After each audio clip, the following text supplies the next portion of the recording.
everyone, welcome to this video on paid marketing strategy course. Have you ever wondered why some ads seem to follow you everywhere online? You search for a pair of shoes once and suddenly the same brand appears on Instagram, YouTube, Google, and even the websites you visit. That's not a coincidence. That's paid marketing strategy in action. Today, companies are no longer waiting for customers to find them. Instead, they use data targeting and smart advertising strategies to reach the right person at the right time with the right message.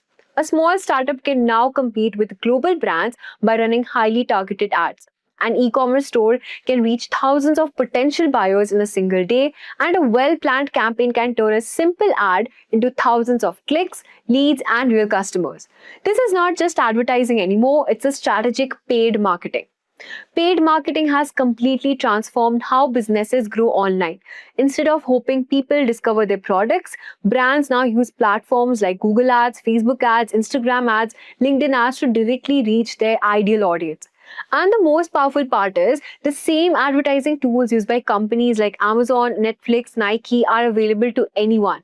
Whether you're a marketer, a business owner, freelancer, or someone planning to build a career in digital marketing. But the real questions are, how do companies design paid campaigns that actually convert? Why do some ads generate thousands of sales while others completely fail? And how do marketers create paid marketing strategies that deliver real business results?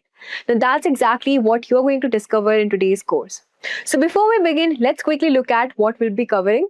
First, we'll understand what paid marketing strategy is and why it has become one of the most powerful growth tools for businesses today. Second, we'll explore the major advertising platforms including Google Ads, Facebook Ads, Instagram Ads, LinkedIn Ads, and understand how each platform works. Third, we'll learn how marketers identify and target the right audience to make campaigns more effective.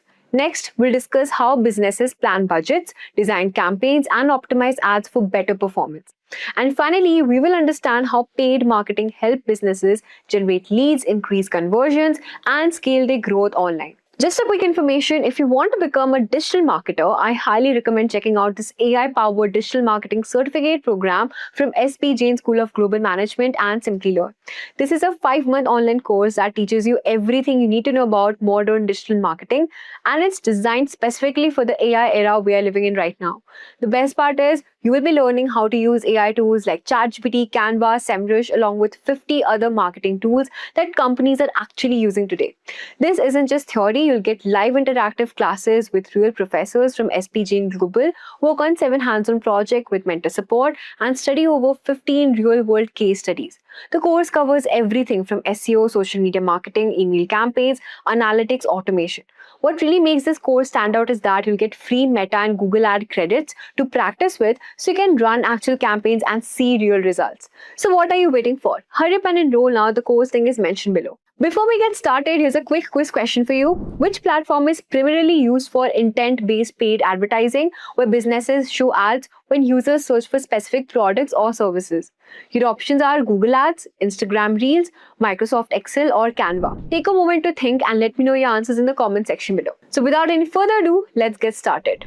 So today I believe we are here for a session of strategies for paid campaign. Right now, this is something like one could share a few of the nuances, some experiences, what are the things to be taken care of. So nothing as such in terms of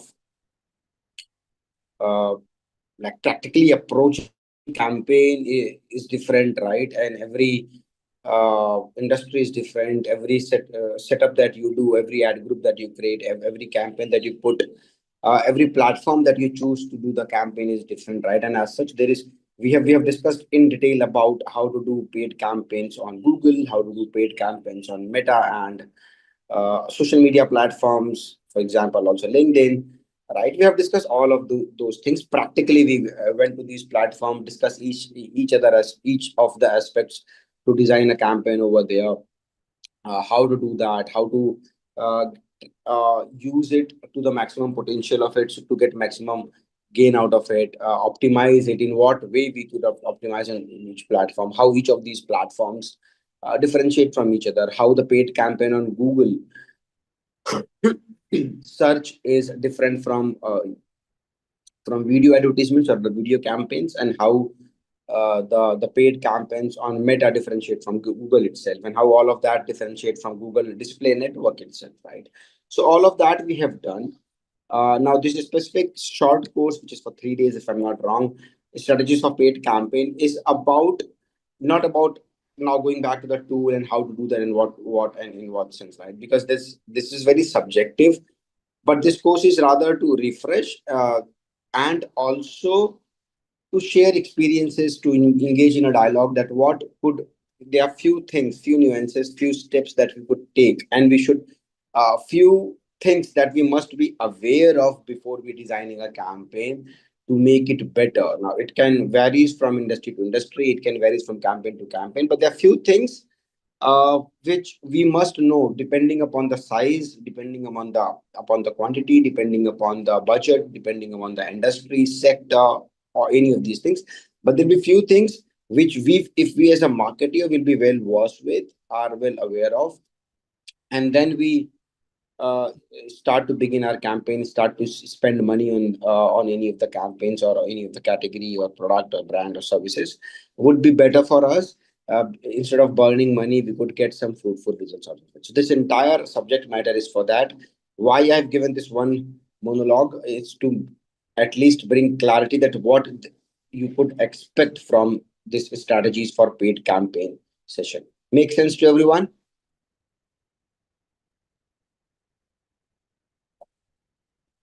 Is it absolutely clear to all of you? Okay, great. Now, once that's being said, uh, before we begin, if you guys have any questions about any of the previous topics that we have covered so far, I believe we have covered quite a few, from SEO to SEM, SMM, and all sort of things. Uh, if there is any doubt, or any random query, also anything that you have in mind, anything that you want to share, anything that you want to speak about, or want the public overall to know over here, please do let me know, and then we will proceed further. If there is anything, and if there is any input needed from my side, would be great. If it's just something that you want to share, that also is well accepted. And if there's nothing, then we are good to go. This is what we are here for to discuss, and hopefully we will bring a value to it. I'll try to share some experiences, some basic input, some basic stuff that we must know before we start set up a campaign, how it works and what all works, what all things we need to do, rather, right?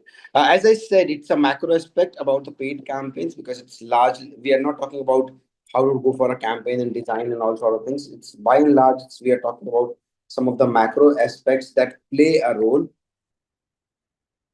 that plays a role when we are doing a campaign, right? When we are setting up a campaign, right? And it's largely about, if you remember, we have covered SEO and SEM, which is called, and then SMM. So one part of that is organic, right? Organic means search engine optimization, and then also the strategies for that is organically building traffic, organically driving traffic to your content, to your website, to whatsoever that you're creating, right? And that is different strategies altogether. How to do that, what to do that, those are different things. Right now we are talking about excuse me. Right now we are talking about strategies for paid campaign, which means first we are spending money to get traffic, we're spending money to get leads, we're spending money to get the tractions on our website, platforms, apps, or whatsoever we are targeting upon. And then the strategy to emphasize the fact that whatever that money could bring to me can bring in better numbers. So whatever money we are spending, if it has a potential to get X amount of reach, lead, or whatsoever, what are different things that we could do that will then help me enhance the reach, right? And that's why I said it's a macro aspect. Few elements, few basic things we could do. And then by the nature of it, it's become inorganic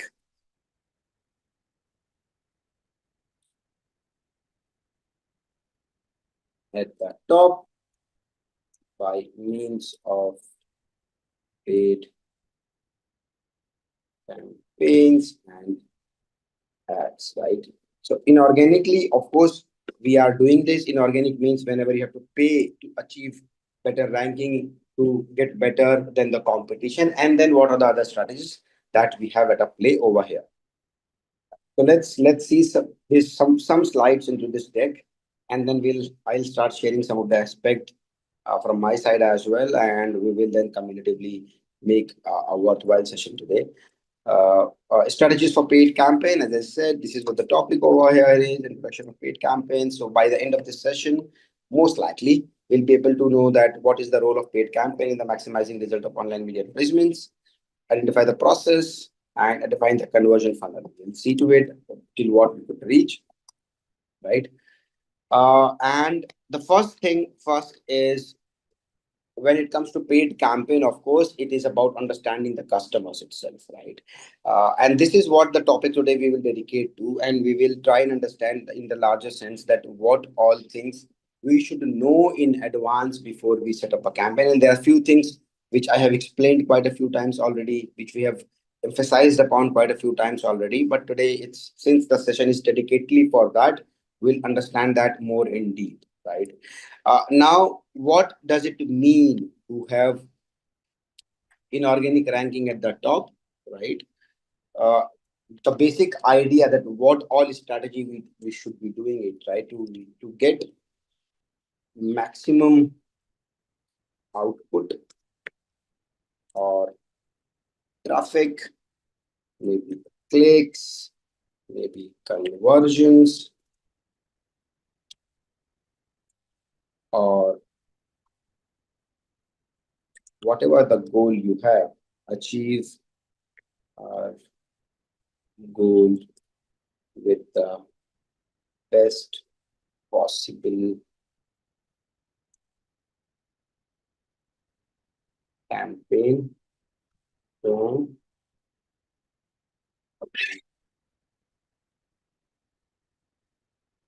less most cost. This entire strategy building is only for that we should get maximum output, traffic, clicks, impressions, conversions, or whatsoever we want to, and at a most optimized cost or least money that you could spend and maximum output that we can get, right? Now there'll be few things that we must know or we must do. There are few things we must focus upon. There are few things we must should know, and then to get this maximum output. Any idea what are the things we should be pre-ready with? We should be aware of before we set up a campaign. What are the few things prior understanding, prior starting or burning our money, prior starting to build up a campaign? What are the few things? This entire topic is all about that. What are the few things that we must be aware of, clear in our mind before we set up a campaign, before we do a paid campaign? And in that, the first thing that I always say is the metric that we need to capture. Because since remember, it is a paid campaign, right? It is the paid campaign, and if you don't know that what you and that covers under the objective itself. If we don't know what we want to measure as a successful campaign, we don't know. We will never be able to know that even if it's working or not working. If your goal is to get more reach, and then you're measuring the success of a campaign by the lead that you have converted, it will always looks like a failed campaign. And that's why the objective is very important, or more precisely the matrix. We have to be clear, because in while setting up a campaign, you can set multiple metrics. Remember, you can go for cost per click, cost per impressions, leads, reach, whatsoever. Same is with the social media campaigns. You can have multiple inventories where you can run the campaign, and multiple ways to measure that. But if you don't know that what exact metric you want to measure, what exact metric defining which will define the success or the failure of a campaign, you will always keep on burning the money without knowing that what had happened, right? So what does metric means is that what is the importance of it should be clear, that what we want to capture, right? And if the measurement of that defines the success or the failure of the campaign. Always remember that. Right? Like for example, what are the few for my campaign? What are the most important matrix? Right? It could be for me CTR. Now you all are aware of CTR rate. If I explain anyone who would like to explain that, it's kind of a refresher as well. So CTR, right? Now for me, for the success of the campaign, I want to measure the success of the campaign not because of the not on the basis of leads that I've generated, not based on the sales that I've done, not based on the acquisition that I've done. I want to measure if I'm running a campaign, I'm a new brand, and I want to measure what kind of CTR rate from X amount of money that I've invested. Uh, what is the CTR rate that I'm able to achieve will define the success of the campaign. So I'm clear in my mind that CTR rate is something that I want to measure, and then the entire backward integration will happen based on the CTR rate because I need maximum CTR, which means I need more impressions and a good amount of that impression getting converted into clicks, and accordingly I will design the campaign. Right, designing the campaign plays a very important role. You design a campaign differently to convert. You design a campaign differently to get sales. You design a campaign differently to get more leads. You design a campaign to get more reach. You design a campaign to get more clicks. You design a campaign differently to get more impressions, right? Because the color scheme, the banners, the visual aspect, the copy, the taglines, the headlines, the descriptions, everything differs. Everything changes as we define that what you need to measure. So always be clear that what you want to measure, what are the metrics that you want to capture for a particular campaign, and and then accordingly the designing of the campaign changes. If I have not decided that and then I've just randomly put a campaign and I don't know what to measure and I'm measuring everything and anything, I will not be able to bring a conclusive output out of it, and then the entire maybe the campaign is running and keep on burning but I'm clueless, and then I'll just re-release the campaign again and again and again and remain in the dark. While addressing that, nobody yet explain me what is CTR, and I have covered that topic earlier. Ratio, I guess, I guys, if you are attending the lectures, please be attentive. These things I have explained earlier, ratio of click to impressions,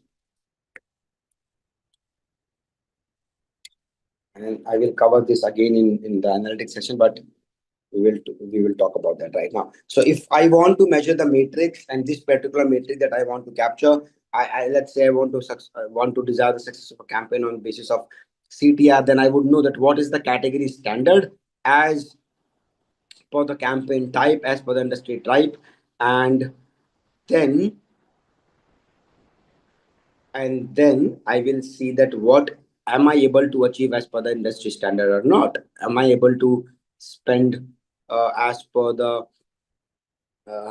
industry standard, as per the campaign type, what kind of campaign I've done, whether it's a search campaign, whether it's a display campaign, whether it's a social media campaign, and what usual CTR rate through each of the campaigns. So, as per the standards of the category, as per the standard of the campaign type, if I'm able to achieve the CTR rate as per the average standard, my campaign is successful, right? Then there is very common thing when we talk about strategy of corporate campaign is the conversion rate and the conversion ratio, right?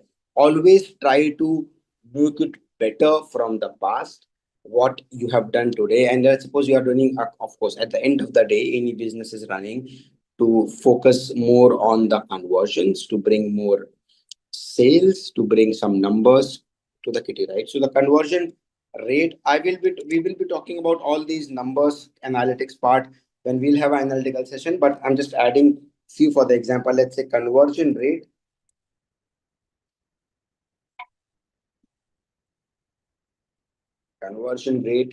is nothing but, let's say, total sales divided by total visits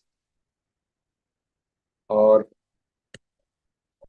total number of interactions, and say like this so that the formula looks better, multiplied by 100. So Let's say if I have 10 sales out of total inquiries or the total visits happen is 1000. So my conversion rate is around 1%, right? So just an example. Now, the conversion rate is very important metric when you talk about success of a campaign, because or a strategies for paid campaign, because your conversion rate, if you have able to achieve certain conversion rate out of a campaign that you've done in the beginning, getting the insight from that, you can make it better. And seeing that if there are two ad campaigns with a different copy, different headline, different tagline, which one is delivering better conversions? And if one of that is building better, if one of there are multiple aspects. Let's say one of that is driving more visits but less sales. One of the campaign is average visits, but the conversion is higher. Of course, in one I'm getting more reach, more people, like more impressions, but that is not getting converted. The other one is getting moderate impressions, moderate reach, but the conversion rate is high. And then that's why then we have to decide whether we want to continue with the A or B, because the A is giving more and more reach to me. Of course, the conversion ratios for some reasons is bad. Then we have to identify why it's more reach but less in conversion. The other one is moderate reach but getting converted better, which means bringing more money in my system. So conversion ratio at times become very dicey, because you have to then decide whether you want to go for the reach or stay with the reach, or you have to focus on the conversions. If an ideal scenario, anybody would like more conversion, so then see that why it is having a less reach. Why, if we can maximize the reach of this campaign equal to the first one, which is getting having a much more reach but less conversion. If we get conversion in this one better, the reach in this one better, the conversion will also increase accordingly, right? So the conversion rate, CRO, conversion rate optimization, is a very important matrix when it talks about strategies for paid campaign, right? So at the end of the day, basically you need to understand the metric, you need to know the success, you need to define your own success by what metric that on you or the customer that you're working for, right? And then the second most important aspect is about, if I'll talk about, is user persona, or the target audience. The target audience. And I have said many a times before that before doing anything, you need to know this. You need to know your audience, and there is no shortcut to it. There is no shortcut to it at all, because without knowing your audience, there will be nothing that you could do. You may be targeting for XYZ and your audience is ABC, then your entire campaign will go for a failure, right? Knowing your audience, it's easy to say that I know your audience, and then how many times you might have heard of this, that your product is still not able to find its fit in the market. What does that fit means? It means that it doesn't able to define its target audience, it doesn't able to find the right kind of audience who will be picking this product or who will be buying this product. And that's very very important. It looks a small topic when it comes to paid campaign, but most of the campaigns or the most of the brands spend burning their money, millions of their rupees, doing everything right, but just targeting the wrong audience, or maybe targeting multiple diverse audience, which is not the right fit for them, and they will do that mistake before jumping on to doing a campaign. See, digital marketing is a great tool, it will always give you numbers, but you do nothing, you just run a campaign randomly, you pay money and you will get numbers. That is assured, because at the end of the day somebody will searching for it, somebody will looking for an ad, somebody will looking for a reel, some reels on the Facebook or Instagram, or stories on the Facebook and sort of things, right? You will get numbers, but will that number that you get is of any use? Will that number is of strategic use for you? Is that number is a real target for you? Is that number bring any added value to your brand? Is what matters. So it's a very, people say that I get numbers, but is that number relevant? That's where the biggest problem is, and that's why it said that things you should know before you're doing this part, right? You should be clear on this part, and in this part comes the matrix, and then the most important part is called knowing your audience, or know your audience, know your right. It could be based on multiple factors. What are factors I would like to hear from you all, and then we'll go further in this and make it more interesting. What are the factors in when it comes to target audience or knowing your audience, right?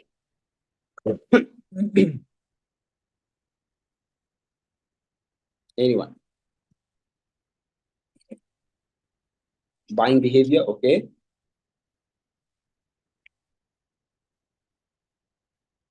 Anyone else? Age, okay.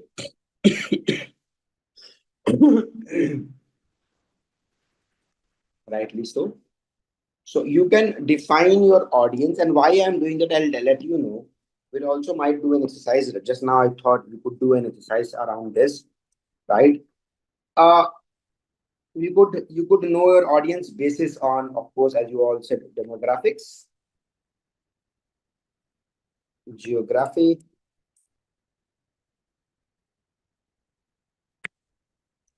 SEC classification, behavior, usage pattern, their interest. Now, some of I'm mixing it. Some of it is based on the SEO part. Some of it based, sorry, search engine marketing part. Some of it might be based on social media part.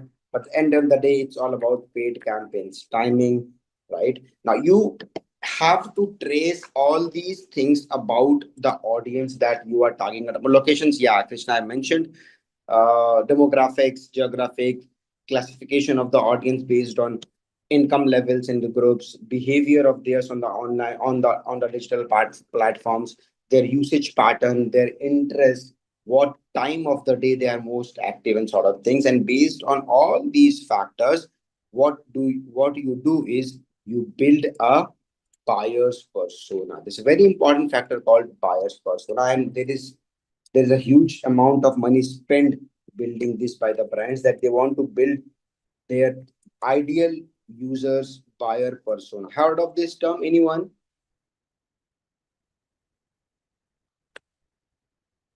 Buyer's persona, right? Now, what does buyer persona means?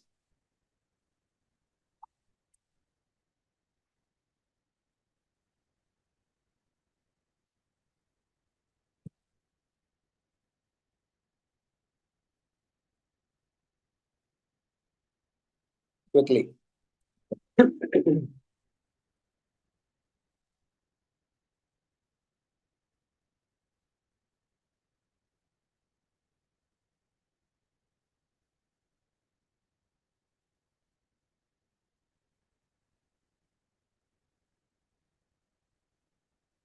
Taste and preference. Buyer's persona largely means, yeah, it's as I believe Sarthak has mentioned, a buyer persona. So most of the companies spend money to do the research, to do all those things, to do product feeding, product seedings initially, spend money to understand the customer behavior pattern, their problems, their ideal solutions, what they prefer, what they do not prefer. And at the end of the day, they build an idealistic personality, right? And a buyer persona is nothing but a map of a perfect customer's life, problems and dreams, the customer that buy product. So what are their problems, what are their solutions, and a map of the entire, like an idealistic personality who will be 100% buying your product, is called buyer's persona, right? Make sense to everyone over here? Yeah. Okay. Now let's say we'll talk about this buyer's persona in time to come. For now, but let's say that if you are a totally new in the market, if you are a startup, or you are totally new, this is your first time ever you're creating something, you're manufacturing something, or you're building a brand, or you're building a product, and you want to, so then you don't have any of these data with you right now, right? You just have a product. In that case, what would be the ideal way to, or what would be the way to find that which audience or which type of audience would preferably be buying your products? What are the ways to understand? Sampling, okay, and competition customers, very rightly said Sheetal, and that's what we should all the brands. That's why if you remember, I often mention this, right? I've mentioned these things. Okay, Jitendra, one second. One second, I'll unmute you, Jitendra. I often mention these things like, if you watch these shows like uh, Dragon's Den or Shark Tank and whatnot, they often ask you that what's the buyer persona of yours, or what is the competition, or what is the product market fit. You must have heard these kind of jargons in these shows, right? So the point is that the free sampling problem is that not a problem. Most brands does that. When the sampling happens at the mass level, like you're launching a shampoo right now, sampling of that can be done in a very great way to the larger set of India, pan India. How? You just need to put a sachet into a newspapers in the morning, and let's suppose you have a 10 million or 20 million subscription of that newspaper. A sachet will reach to all these households, and people will use it. And then you are a fruit drink, you can have a 5 rupee fruit drink, make a stall at multiple locations and do that. Then the sampling is right. If it's a expensive commodity, then the free sampling will be very limited. And in that case, you'll always hear till it's free, you can get to know that, yeah, it's good, it's fine, perfectly fine. The problem happens when if they have to spend the real money into it, right? You may not get the right feedback. And that's why I said, if you're a startup, if you have none of these data, right? The best possible way, the best possible way to get these done is competition. Somebody already mentioned that, or industry research. Right? Now, how to do that? That's also how to, any idea how to do that competition and industry research? How to fragment that? What are the ways? See, why you might be thinking why we are learning all those things, because the paid campaign comes much later, right? Before that, we all have to have these ideas what all to be done. Once we have the clarity on all those things, what is the competition, what is my what is my bias persona, what are these ABCD and everything else, and then organically what we have achieved, and then comes the paid campaign. And that's why it's called strategies for paid campaign. Before you jump to the conclusion that now is the time you should spend money on my product to get the traffic, things that we need to do and you should be ready with, right? Now, the best way in terms of competition and the industry research is, see, in any sector,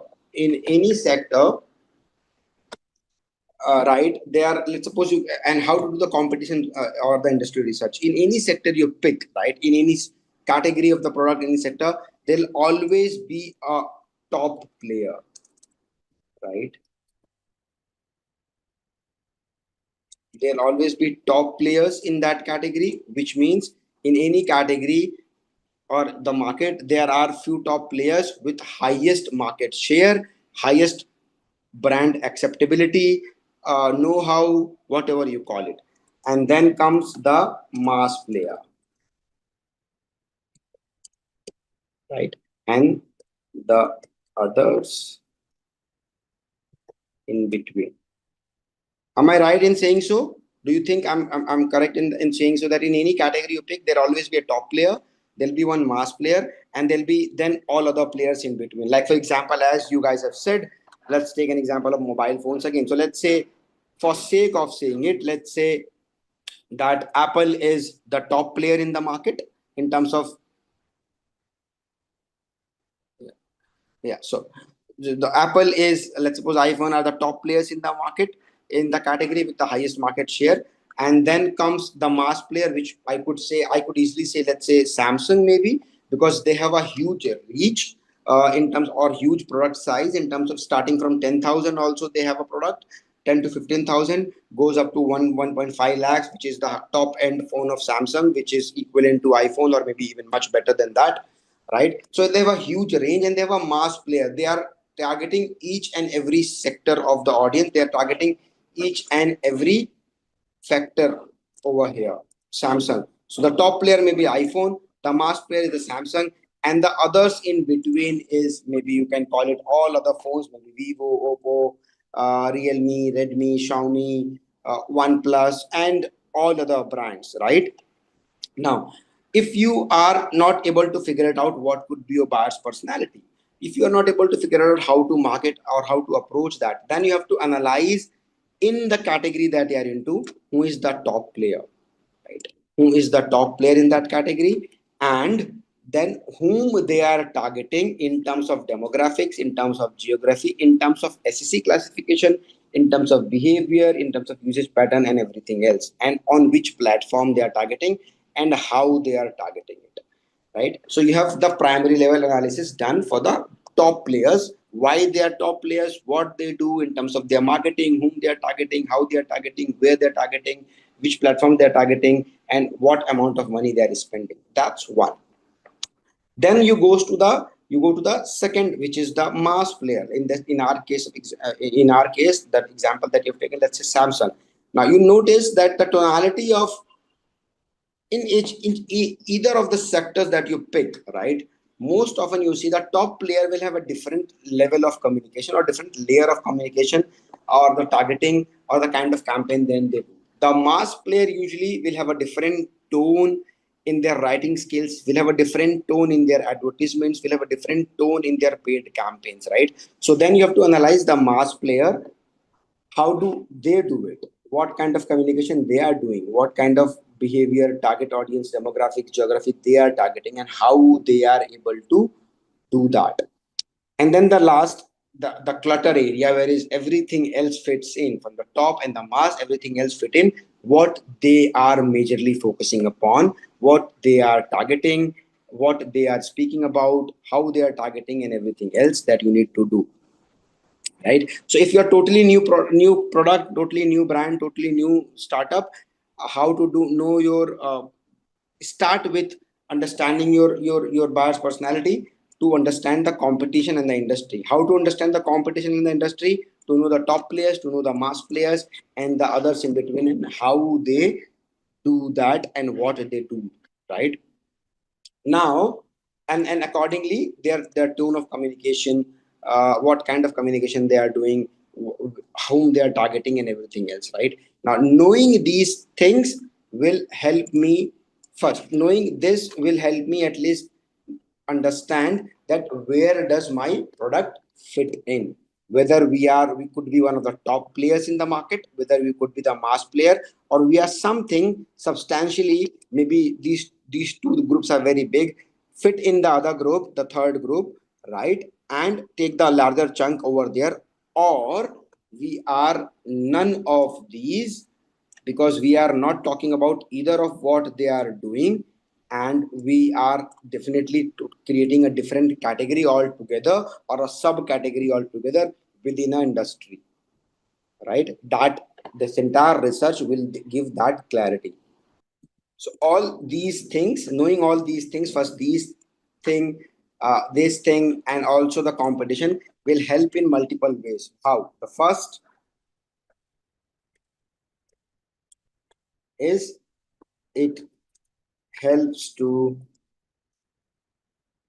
targeted campaigns. How you know that? Now I am able to, it helps me to, because the campaign is something that where we spend money, it's not organic, right? And if the better the campaign, the targeted the campaign, the specific pinpointed the campaign is, the less money I will be spending and the more output I will be getting, right? So knowing all these things, knowing your buyer's persona, knowing your brand personality, knowing your competition, and where do we fit in all of this, will help me design a much sharper or better targeted campaign. Secondly, it also helps, if you are a bundle, or if you are just a dummy or a prototype right now, or you're just testing the market, or you have not yet, it's like pre-money, or you have not yet uh, uh, uh, uh, launch the product, you have a prototype ready, you want to get ready for, but before that, and you want to do a campaign to promote that product, but before that you have done all those things. It will help to tweak and make changes according to whom you're supposed to target, and whether what you have created is what they want or they want something else, and you can make change accordingly.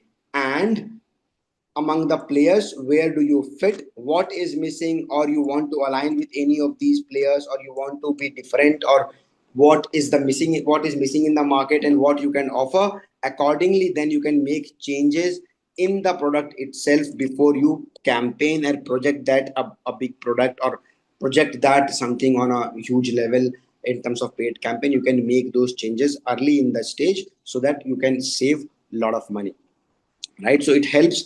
First, it helps to define the target audience more clearly, to target campaigns. It helps in developing product better. And then,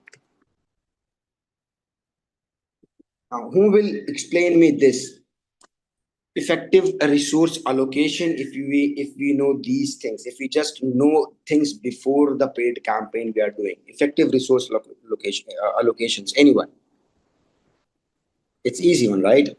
If you know all these things, you know that what amount of money will go to this, what amount of money will go to this, which of the platform will, what would the percentage on which platform. If I have 100 units to promote, if I have 100 rupees to promote, what percentage of that to which unit or which product, and what percentage of that should be on which platform, targeting which of the user pattern or the user type, and everything else. So you can effectively then allocate the resources more smartly. You are not burning all your money on one product on one platform, or all the money on one platform, or x 10 number of products, but you can define your products accordingly, that this platform, this target audience, this product fits better, and to achieve x amount of reach, or x amount of conversion, or x amount of impressions, this x plus y is the amount of money that I need to spend. And accordingly, I have three different products, three different platforms, three different type of target audience, and then where do I need to allocate resources in terms of money, in terms of time, in terms of development of product, in terms of understanding the market, right? So knowing just these basic elements will help you do the effective resource allocation. Then,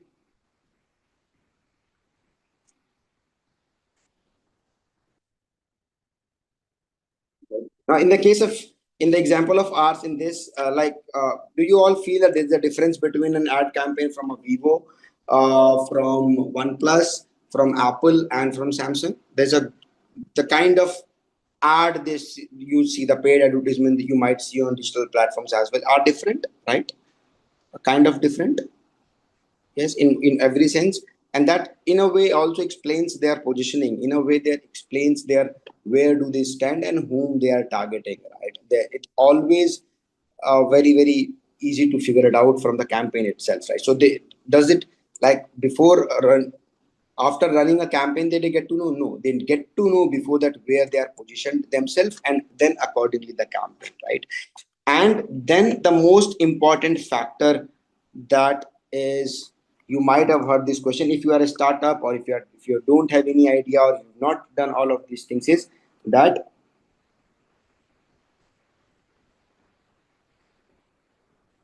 it help me know my product and the, excuse me, the market fit, which is the most important thing in the times we are to know about our product. It helps me to know my product and what is the market fit for my product if I know all of these things over there. And then if I know this, I would know how to, right? So help me know my product, the market fit, and how to position my brand. Very importantly, that if I know my target audience, if I know my competition, if I know the kind of, if I know then what is my target audience, if I know what product I have developed, knowing all those factors, if I know that what how I've allocated the resources, I have a competition edge. It will help me to make my positioning very clear and also help me get to know the market fit.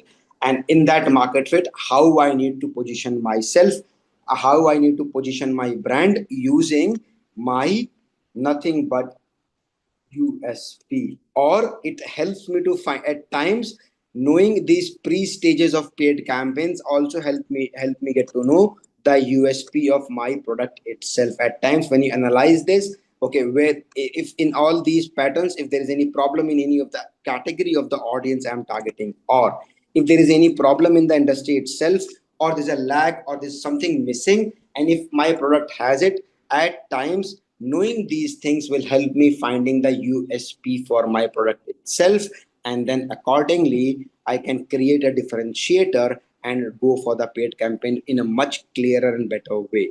Now, those who don't know what is USP, I'm sure everybody knows it, but just for sake of it, it's called unique selling proposition, or in short, you can say the differentiator, or how you can differentiate your product from others. Now, what could be the USP? Anyone, what could be the USP for a product? If you have anything in mind, let me know. Right. And now so knowing these things help me know these things and do these things. Understanding all of these things better will help me define the positioning of my product, right? And the positioning explains everything in all ways. Positioning is something that if you're able to position your brand, if you position your brand, then half the job is done. Then you know that which sector, area, field, agent, audience you fit now. And this the product is not going anywhere. It will do sales without you doing anything, right? Now, sustainable in the long run. Okay, so if I conclude all of these things, and then if I am now making a campaign, I can say it in one line that all of this understanding help me understand. If I also figure out the USP, knowing the research, the industry research, the audience research I have done, I know the USP. I know I have make my market fit. I understand that which audience it will be fit better. I can then finally make a paid campaign, and I can say how and what, sorry, what way, to whom I need to pitch my product and its, if does this one line explains everything?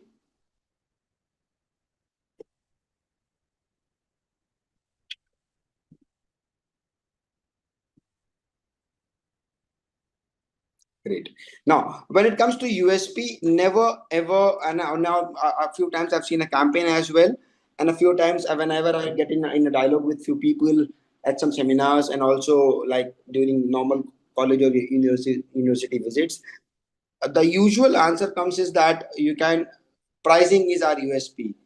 Don't go, never go pricing as your USP, and pricing can never be your USP. As you might have now, these days people are much aware, people have seen all these shows and everything else, and pricing can never be an USP, right? Why do I say so?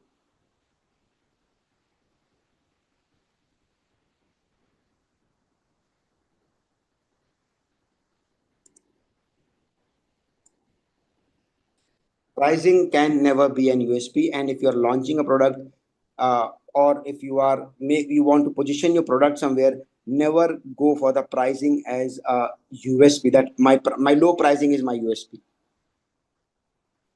Why do I say so? You can't sustain based on pricing. And also, and a very very classic case of this, Bharat Pay. Are you aware of Bharat Pay? Yeah, it can be changed over a period of time, and I'll give you, it can be copied by competitors, yes, And that's why I'm saying, have you heard of this Bharat Pay example?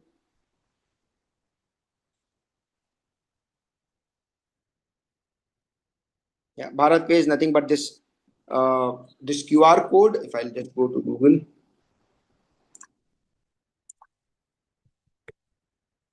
for the like this this Bharat Pay QR code for to at retail stores, which supposed to have all the logos because it's like one QR code for all the kind of payments for Paytm to Google Pay to everything else, right? This is Bharat Pay. Right now, what happened is when the owners started, before that, the Paytm and those who are not from India, so this is like uh, uh, online payment gateway wherein you can scan the QR code and make a payment. It's one of the easiest payment mode ever, right? So what happened is Paytm and Phone Pay and everything else, all these other payment gateways of before Bharat Pay happened, was there, and they used to charge 2% of each transaction to the retailers. The retailer, because it's a convenience they are providing at the retail store. So 2% of each transaction the retailer used to pay for to these companies. When Bharat Pay come into a play, and they said since Phone Pay has its own QR code and Paytm has its own machines and sort of things. Why can't we have a system wherein one QR code work for everybody else, like one machine or one code which works for everybody and anybody? And that's how the entire setup happened. So when they were starting, they said we will keep, since they are charging 2% of the transaction, we will keep 1% of the transaction, and right.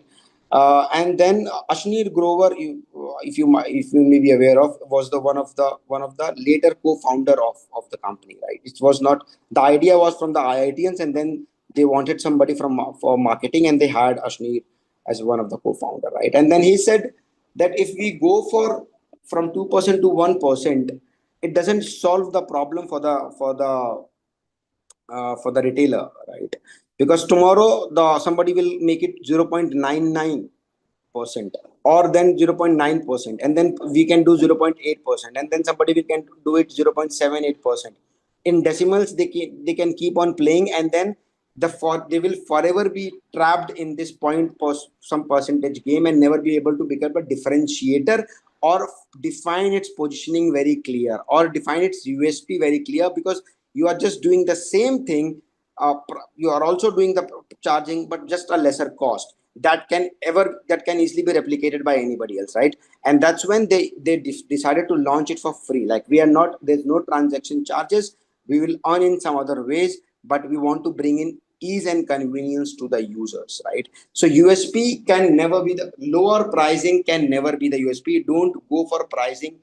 I'll write it down if need be over here, because most of the time people do this mistake. Pricing is a very good tool to market, and we will learn also how to, but it can't be your USP.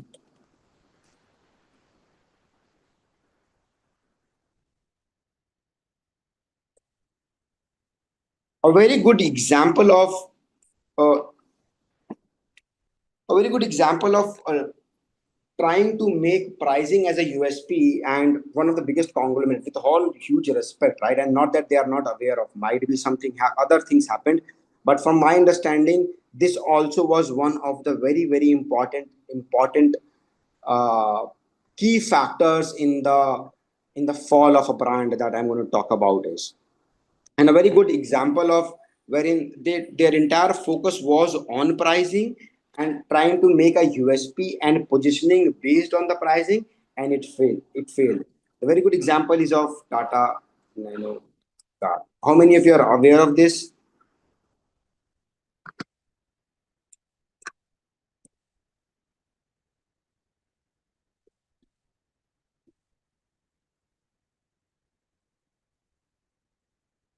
Right, this is a classic example of when a brand try to make pricing or low pricing at its USP, right? And I will talk about it, if you are allow me, for a minute or two, and explain how a big conglomerate, a big brand, a big aspirational product failed for many reasons, but also the low pricing, keeping low pricing as its USP was not sustainable, and it drops, it failed over there.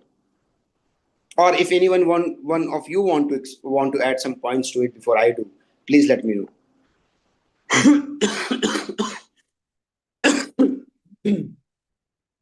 Excuse me. Anyone?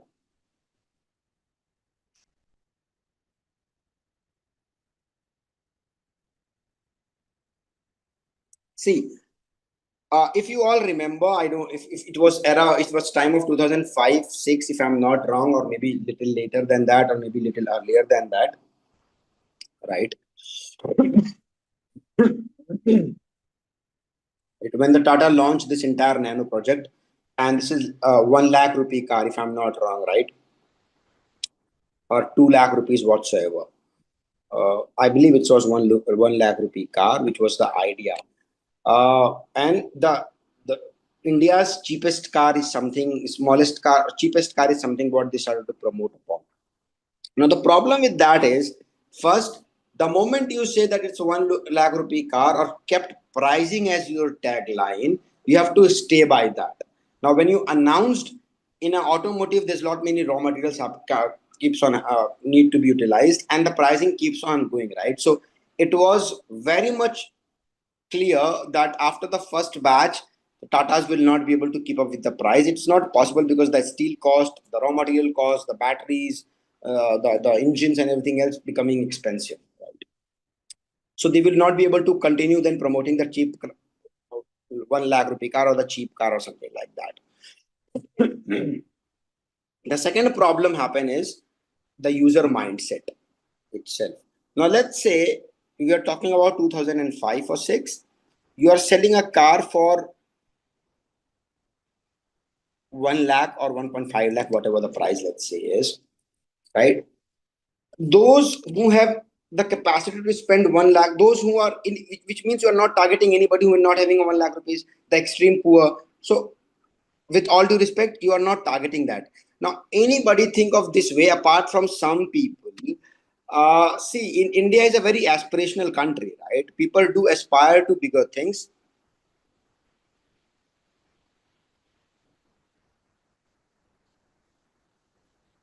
Yeah. So people don't, as I said, it's a very, India is an aspirational country. Sarthak also mentioned that already. India is a very aspirational country. Now imagine this. In 2005, you have to spend 1 lakh on a car and still be considered as somebody who is driving the cheapest product in the category, which means you are at the lower bottom of the pyramid of this entire cycle, right? You are at the lower bottom, which is the lowest, and it won't give you a proud feeling. It will give you a demeaning feeling, right? That you are the cheapest. You are using the cheapest product in the entire chain, although you have spent one lakh rupee car, 1 lakh on that. And who would be moving from of in 2005 from transforming from to this car, those who are already driving bikes. That's how the transition happened in India. People were riding cycles, then they started riding scooters, then motorbikes, and then the penetration of car happened, right? Now imagine that individual who can spend 1 lakh in 2005, he could buy the most expensive bike or the most, what you call, articulated best possible engine bike in India. And when once he drive that bike on the road, he will be considered as the top of the pyramid, some, and creating a wow factor for himself. Wow, he's driving the most expensive bike that is available in India. The same amount of money, one brings him at the bottom of the pyramid, the other commodity brings him at the top of the pyramid. The other, the buying a bike of 1 lakh rupee will make him somebody who is like what you call the trendsetter, and spending same 1 lakh rupee buying a 1 lakh rupee car will making him the cheap buyer, right? So the mentality, the mind game, that's one part. And that's why pricing, not imagine at one, whatever the cost was, Tata Nano was, after the first batch they were not able to maintain it any which ways in 1 lakh rupee car. They just sell some unit, and then the price increased to roughly around 2.5 lakhs to 3 lakhs. In 2005, Maruti Alto also happened to be costing around 3.5 or something. Maruti used to still sell huge number of units, and after the first few batches, Tata Nano failed. because they continue to say cheapest car in India. The pricing difference was hardly any. While Maruti 800 was focusing upon more on mileage, and it's like India's first car, and all other aspirations value along with 800. While the Tata Nano was still selling the cheapest car in India, howsoever the composition was the same, and that's what family car, first car, efficient car, fuel efficient car, whatsoever you talk about. The price difference was hardly any. There's marginal difference in the second batch of Tata Nano and Maruti 800. So there's not much of price difference, but the price, but the positioning difference, right? While one choose pricing to be their position, the other choose differently. One still runs in the on Indian roads, the other one discarded long back. Can you make the difference?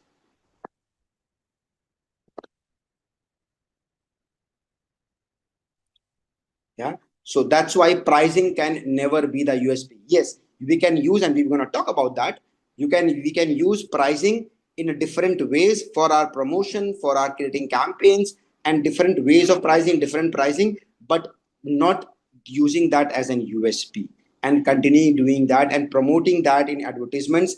That will be a disaster. The moment you will choose pricing as your USP and do in the paid campaigns, you are burning money two ways. First, you're burning money in making the campaigns and running the campaign, losing the audience, and also losing the product value itself.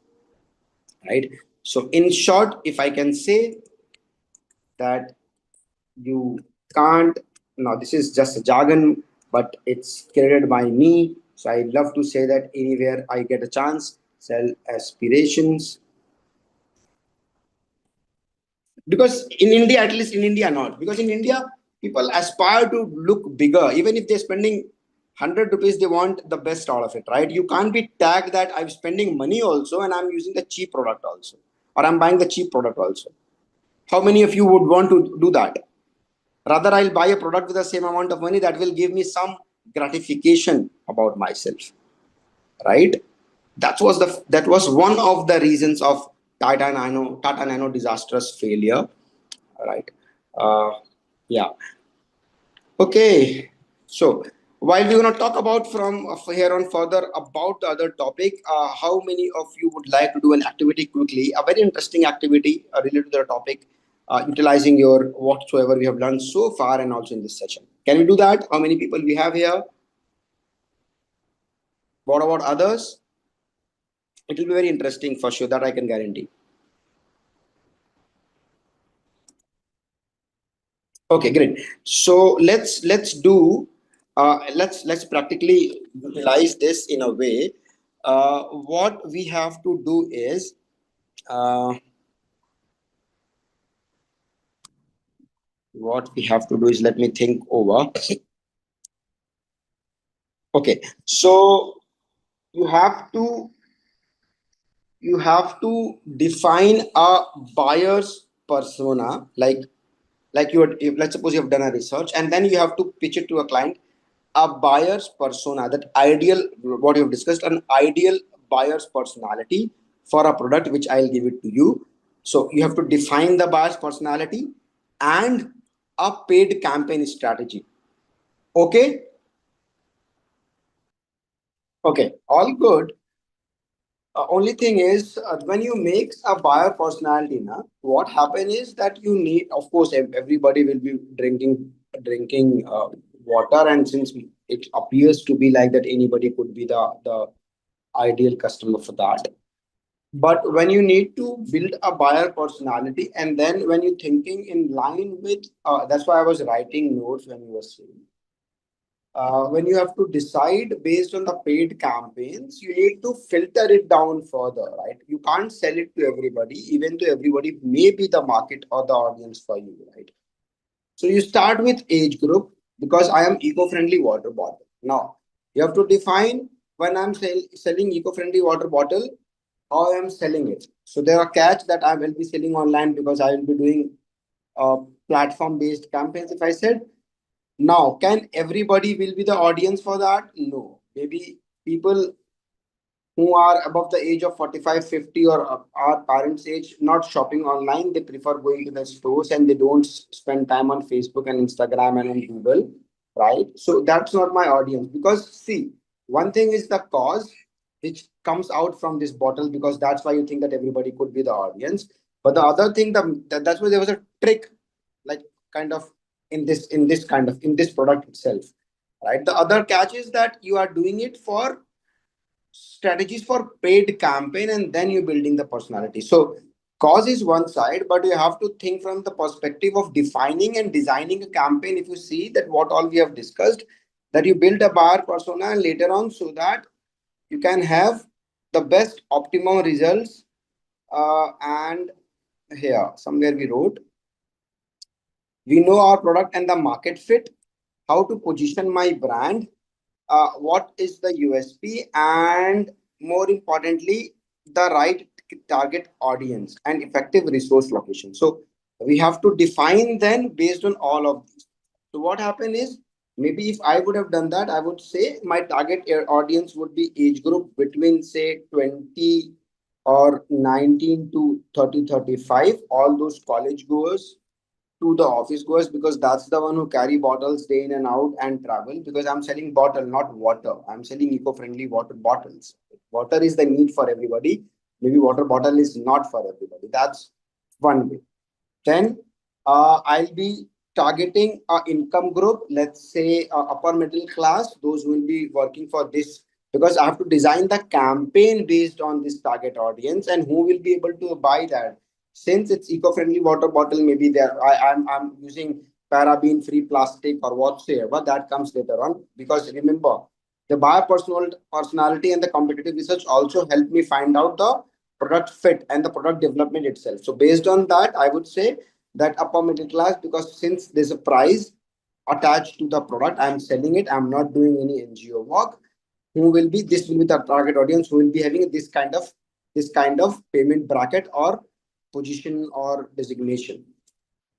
Then comes the personality, which we talk about. So the personality comes from the social media platforms, those who somebody like the environmentally friendly, environment conscious, liking those kind of pages, are also a sub or duplicate audience could be those who are into health and fitness, and talk about those things, right? Third duplicate or third kind of audience would be those who are tech savvy, who want quality over cheap products and ready to pay the premium. That will come out from the interest point of view from those social media groups and also the Google analysis that we do. Then comes the pain points that come from the interest. Somebody share anything about the durability, the plastic use and the pollution it's causing. Even the plastic that they are using or the steel case using are not totally health free. They do not. They have some health causes to it. And then comes the point that at personal level they want to reduce their personal carbon footprints and all those things. And after that comes the buying behavior. And since we are selling online, so somebody who shop from Amazon, Flipkart, or any other online platforms, those who have mentioned reviews, those who are buying eco-friendly products, and then comes that will define. So then I will able to say that okay, my personality, my buyer's persona would be around say Monica and Jitendra, just naming it, Monica and Jitendra, who are between the age of say 17 to 35. They are living in metro cities or tier two cities, working this at this position at these roles. They are middle class or upper middle class individuals, high net worth individuals. They are ready to pay premium. Their social media analysis and the kind of industry they are into and the kind of industry we are into highlights that they could be a right fit. They shop online often, blah blah blah, this and that, and they also have shared their interest on social media platforms and on Google. They talk about sustainability. One of their posts also talking about that. They're liking pages in that category, and hence that's the ideal customer for us. That's how we build buyer's personality. And then the ad, yes, that you have created, that's fine with me. We understand how to build buyer's persona and why it's important. What are the things that we need to take care while building the buyer persona, and why it's very important for a brand, for any brand, be it established one or be it a new one in the market getting into it. And what are the things when it comes to building your buyer's persona, one should know about the audience beforehand. And also it's important to know your competition to build your buyers persona as well. Many times you might not have the data, sometimes you have the data, but in both the case, either of the cases,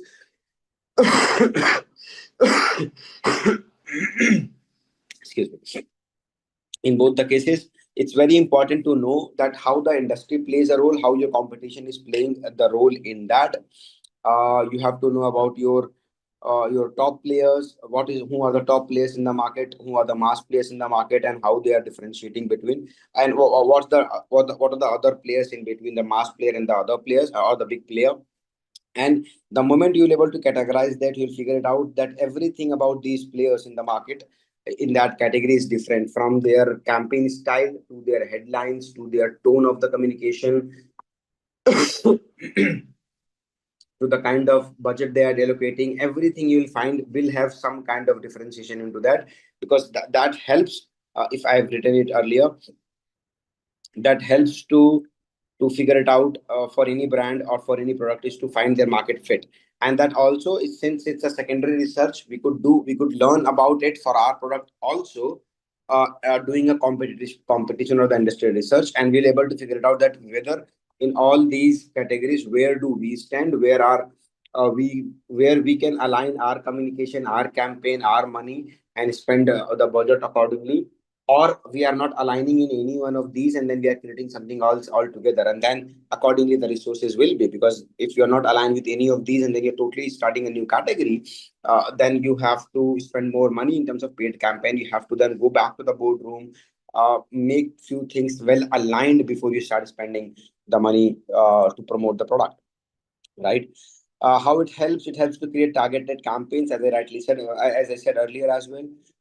Also helps to product development, because based on the understanding, if you have not launched the product, you can still go back, make some changes. Many times what happens is the real idea is different, the real idea of the product is different, but to make it acceptable in the market, we tweak the idea, we tweak the product in a bit that it becomes more better acceptable in the market, more what you call can have more shelf life, can have more reach, can have more potential to improve customers life, sort of things. Then we need to tweak, because you cannot go always with the raw idea or the raw product idea that you have in the mind, right? And then it also helps to effective resource allocation, knowing if we have three or four products, or knowing which product, which platform, which kind of budget will work where, how, to which audience, we'll be able to allocate our money, our resources, our labor accordingly, so that we will get maximum out of output of it. And if we are able to do all of this, it definitely gives a competitive edge up, compared to the competition to us, to make our positioning better. Once the positioning is better, everything else falls into place, because if you are able to position your brand or your product better in the market among the target audience, uh, wherever the target audience is, then all you need to do is to give that final push to convert and to make the sales happen. Also, it defines what kind of communication and what differentiation we can place in our ads. This I already explained also. So always emphasize, always utilize all of these things and try to cover it up with a unique selling proposition. What is the differentiator compared to all other industry players that is there in the market in your category? And then that's when you have all these things list by list available, from your basic indicators or the matrix, the matrix rather, to the consumer behavior, to the buyer's persona, to which platform, to how the competition is, to which player is doing what, which player is communicating what, which player is differentiating how, and what is my differentiation. When we have all these things, then is the right place when we can be able to pitch our product or create a good campaign, deciding upon how to do that, in what way we should do that, and whom we need to sell the product, right? And in doing so, we also understood that pricing can't be your USP. Pricing plays a very important role rather in the entire communication channel, in the entire setting up a campaign. Pricing plays a very important role to promote for promoting the product, for the campaign designing, for design for pushing the product to the market, whatever kind of marketing activity you do, but it can't be your USP. It can't be the differentiator. While at the periphery, it does plays a very important role. And that's why, if you remember the first course that we done about the digital marketing landscape, we learned about product, price, place, promotion, and price was the important factor of it. It's important factor along with the other piece, but it can't be the differentiator. Standing alone, it can't be the differentiator. And we have learned with few examples how and why it can't be the differentiator, right? After that, we've done some activity. We'll try, if at all it alive at all, whatever we have covered today, if it aligns with that, I'll think of some today as well, and we'll do something. If not, we'll see how it goes. And that's all we have done. Okay. Since we know this is one of the important aspects of the entire marketing, uh, product, price, place, promotion. In that, price plays an important role, and we are also talking about pricing as a strategy in terms of paid campaign, right? What all type of pricing you guys are aware of? Are you is there anybody who's aware of pricing strategy, how the pricing has been decided, and everything else? See, there are multiple ways a brand can price itself, a product can price itself, and at times pricing become the strategy to market your product. And in most cases, pricing is the strategy to pricing is a strategy to make available in the product and make customer decide that what they want to go for and how they want to go for. But again, do not mix it. Do not say that just yesterday I said that pricing can't be the differentiator, and you can't say pricing can be the USP. I'm not saying pricing is the USP. I'm saying pricing will play a part in the strategy, or you can define pricing as a strategy to go in the market, and the users can decide the product according to the pricing at times, right? And that's what you learn, the different ways product and the brand price themselves and also market it. With example, we will try to understand that. So the first one is the very basic one. First, we know what is pricing is. So it's cost plus margin, whatever you add to your product. That's it is. I know this is not a finance class, so but just example, cost of your manufacturing, your service, your product, and any margin that you add is become your pricing. Your pricing to sell your at what price you will sell. That is the pricing, right? Now, the very first pricing is nothing but competitive pricing. Competitive pricing. This is nothing but very easy one to understand. You just do the market research. You know what is the average pricing of all the products in that category in the market, and then you don't want to establish yourself as a cheap product, comparatively lesser known product or less product in the market. The mistake that Tata Nano has done, because Maruti Alto was already there and they were not selling at at a low price. Now their aspiration was different, but since that made a tag of cheapest car, and that failed the entire product, right? So don't do that mistake. Competitive pricing means you do the dipstick survey, you do the entire market research about the industry, about your competition.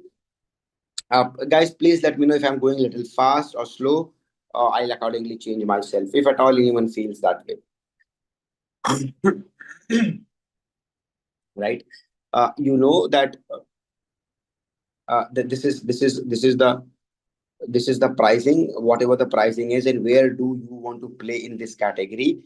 You check the average pricing, and that's why you might have seen, and again I keep on giving you this example of all these shows, right, where in Shark Tank or Dragon's Den and Elevator Pitch and whatnot, they keep on asking how pricey or how economical you are when it comes to your competition.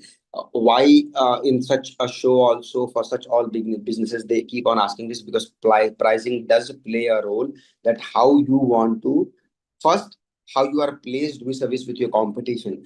The second very aspect come out from the pricing is that how you want your brand to be perceived in the market. And that's why I said pricing plays a very important role when it comes to marketing your product, because that also defines that how you perceive your brand, and how you position your brand in the market or your product in the market, whether you consider yourself better than the others or you want to charge a premium, and you are then positioning itself as a premium product. Because once you position yourself as a premium product, and if it's become established, the chances are to then bring it down would be tough. A very good example, again, some of you have have already said that one of my favorite brand that I give example is of Apple. Now, Apple has positioned itself and priced itself at a very premium category, right? It's not competitive pricing. They kept ahead of the competition, a little higher than the competition, and to a great extent, it worked for them. But also, nobody talk about that, or maybe nobody have noticed this. But if you just think and realize it, Apple also tries to then to some products bring down the prices, right? And they launch some of the mediocre products like SE or CE kind of iPhones, and all of these phones never get succeeded because once you place yourself there, even if you try to bring the price of the product, to do so what you have to do is you have to launch a mediocre product because you can't now totally make the product price of that product half to what you have positioned yourself, right?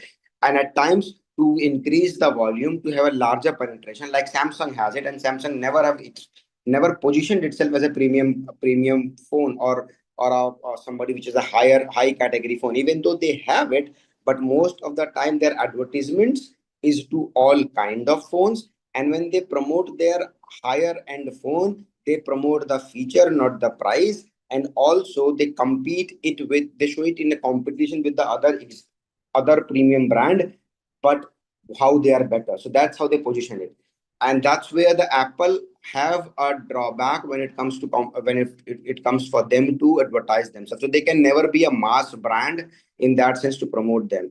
To become a mass brand, they have tried a few times to launch CESC, and I don't know, those are colorful toyish fonts, and they failed miserably. So that's what is the problem when you start to establish yourself. Not a problem, but if you treat yourself as a premium, you have to then be there. A very good example right now, which is with the premium pricing happening because of all these tariff wars between China and US, right? So all these brands they keep their product as a very premium price and they can't lower it down because of all this tariff. Now all the Chinese manufacturers are showing that they are premium, but they are actually just manufactured like any other bags and getting manufactured in China itself.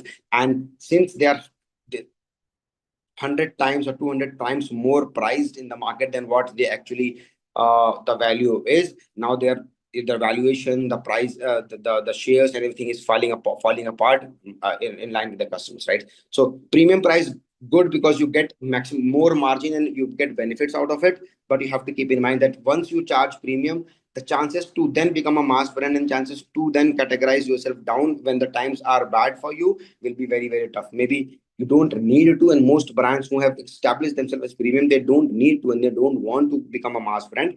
But I'm just sharing it from an example point of view. Okay. So then that's why most of the time, most brands and the most products, whenever they launch into the category, they keep the most commonly used pricing strategies competitive pricing strategy. They just keep the price as standard with the industry, so that the competition can't play them around with the price that okay, they are expensive or they are cheap. Because if they ridicule them about the pricing, they are ridiculing themselves also. And these kind of pricing strategy is, first I'll write at par with the competition.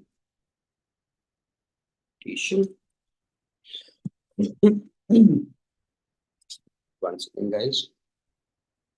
So this kind of pricing strategy is largely used in the at times, mostly in low ticket size of products. For example, you're launching a bathing soap, you're launching a shampoo, you are into a product category of ice creams, you are into uh, packaged food, right? And largely it's the most commonly used regular, the repeat is very fast, and the ticket size is less. That's where the mostly this kind of pricing strategy brand uses is, right?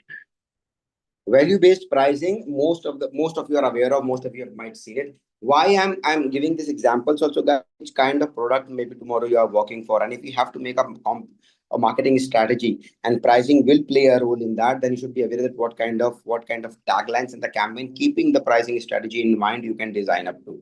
These things may look unrelated, but when you cumulatively look and sit across, everything comes into one place, right? Value based pricing is mostly into the software kind of products, SaaS-based products, online courses, online softwares, many times the tools and the CRM platforms that you buy, or any other kind of digital platforms or digital application, digital use case, OTTs, right? All those SaaS-based, value-based, or a software-based kind of, mostly that's where, or subscription-based, right? That's where the value-based pricing come into a play, which means they are freemium-based model at times, or as the prices will be, the more the value will be. Like for example, for some of the tools, the free version, like you have tried a few versions, Uber Suggest and all those things in the past. In the free version, you have a limited access.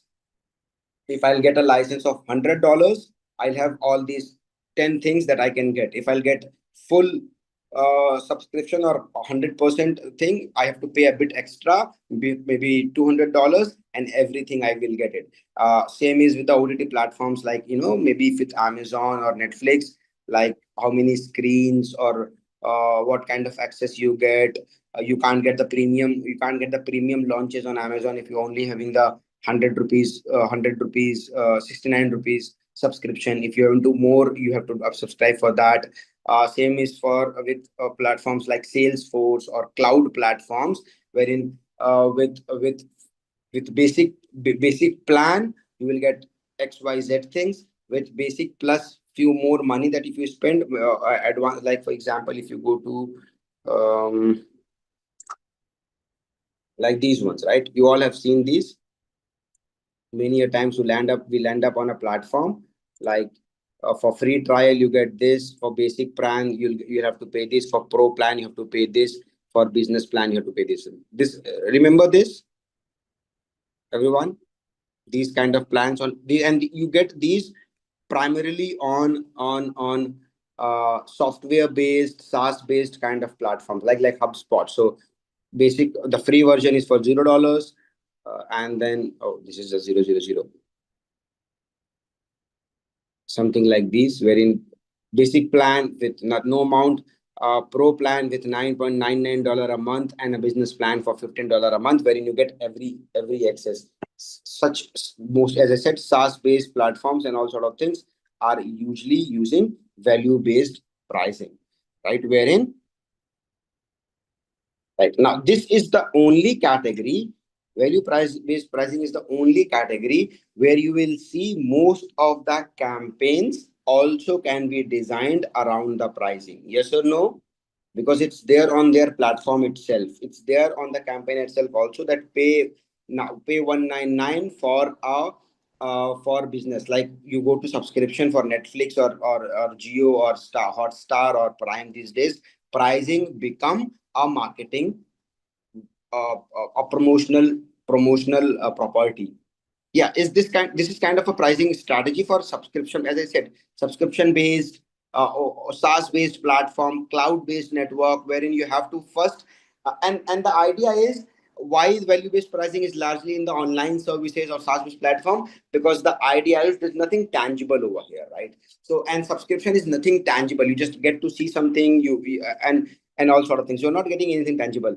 So why the freemium pricing, they work, most of these are work on freemium pricing, is like free and then basic and then pro and then business and plan, all sorts of things, is because that you need to first make customers give a taste of that, make a hook of to the customer, that they should use it, right? That's why they give it for free initially. Like on YouTube also, there are people who, like Spotify, it works on a freemium model, right? You have a free version as well, and then you can also go for the subscription based premium model.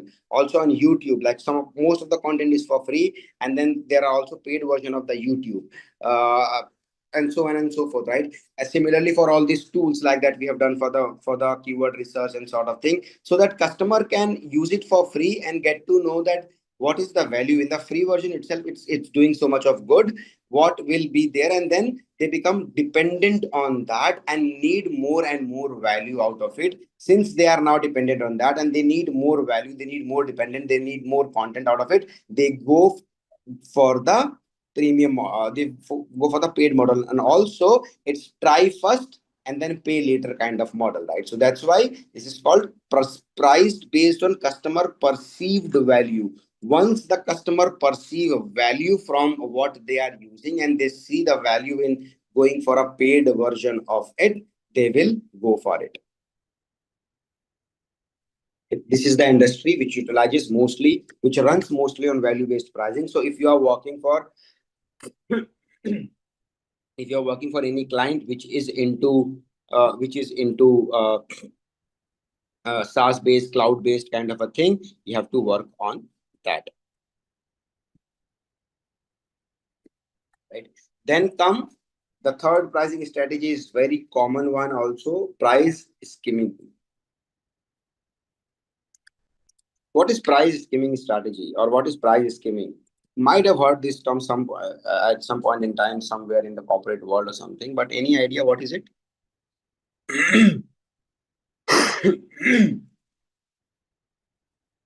Now, price skimming, if I'll give you an example, it's mostly and highly used in categories of electronic goods, and electronic goods, which includes mobile phones, right? And that's if I by now you can get to know what this price skimming strategy means. It means that whenever the product has its USP, or whenever the product has its newness, right, and it's the thing in the market or new thing in the market, they keep the price at the maximum, at a high level, at highest level. For example, any new AC or any new mobile phone like iPhone 16 has been launched last year, or Samsung S24 has been last as the latest phone, or Galaxy, I don't know, Samsung, sorry, Android Pixel, as Google Pixel has been launched. Now there are the top end phone, and before there's nothing beyond that. There's nothing right now available better than that, right? So they keep the price at the topmost level and try to maximize the profit as much as they could, right? And in that case, it's also about showcasing yourself that we are leaders, or we are leading the category, and also we are best of the best in the category. It could happen in any category. For example, in any other electronic products, like for example 2025, a brand called, let's suppose, Daikin or Panasonic launched an air conditioner which has much better feature than any of the other ACs which are available in the market, and also saves a lot of electricity, or saves a lot of power consumption, that indirectly saves money, better cooling. Or a refrigerator by Whirlpool or LG or anybody which has some advanced technology that none of the refrigerator has it, and they have launched it for the summers of 2025.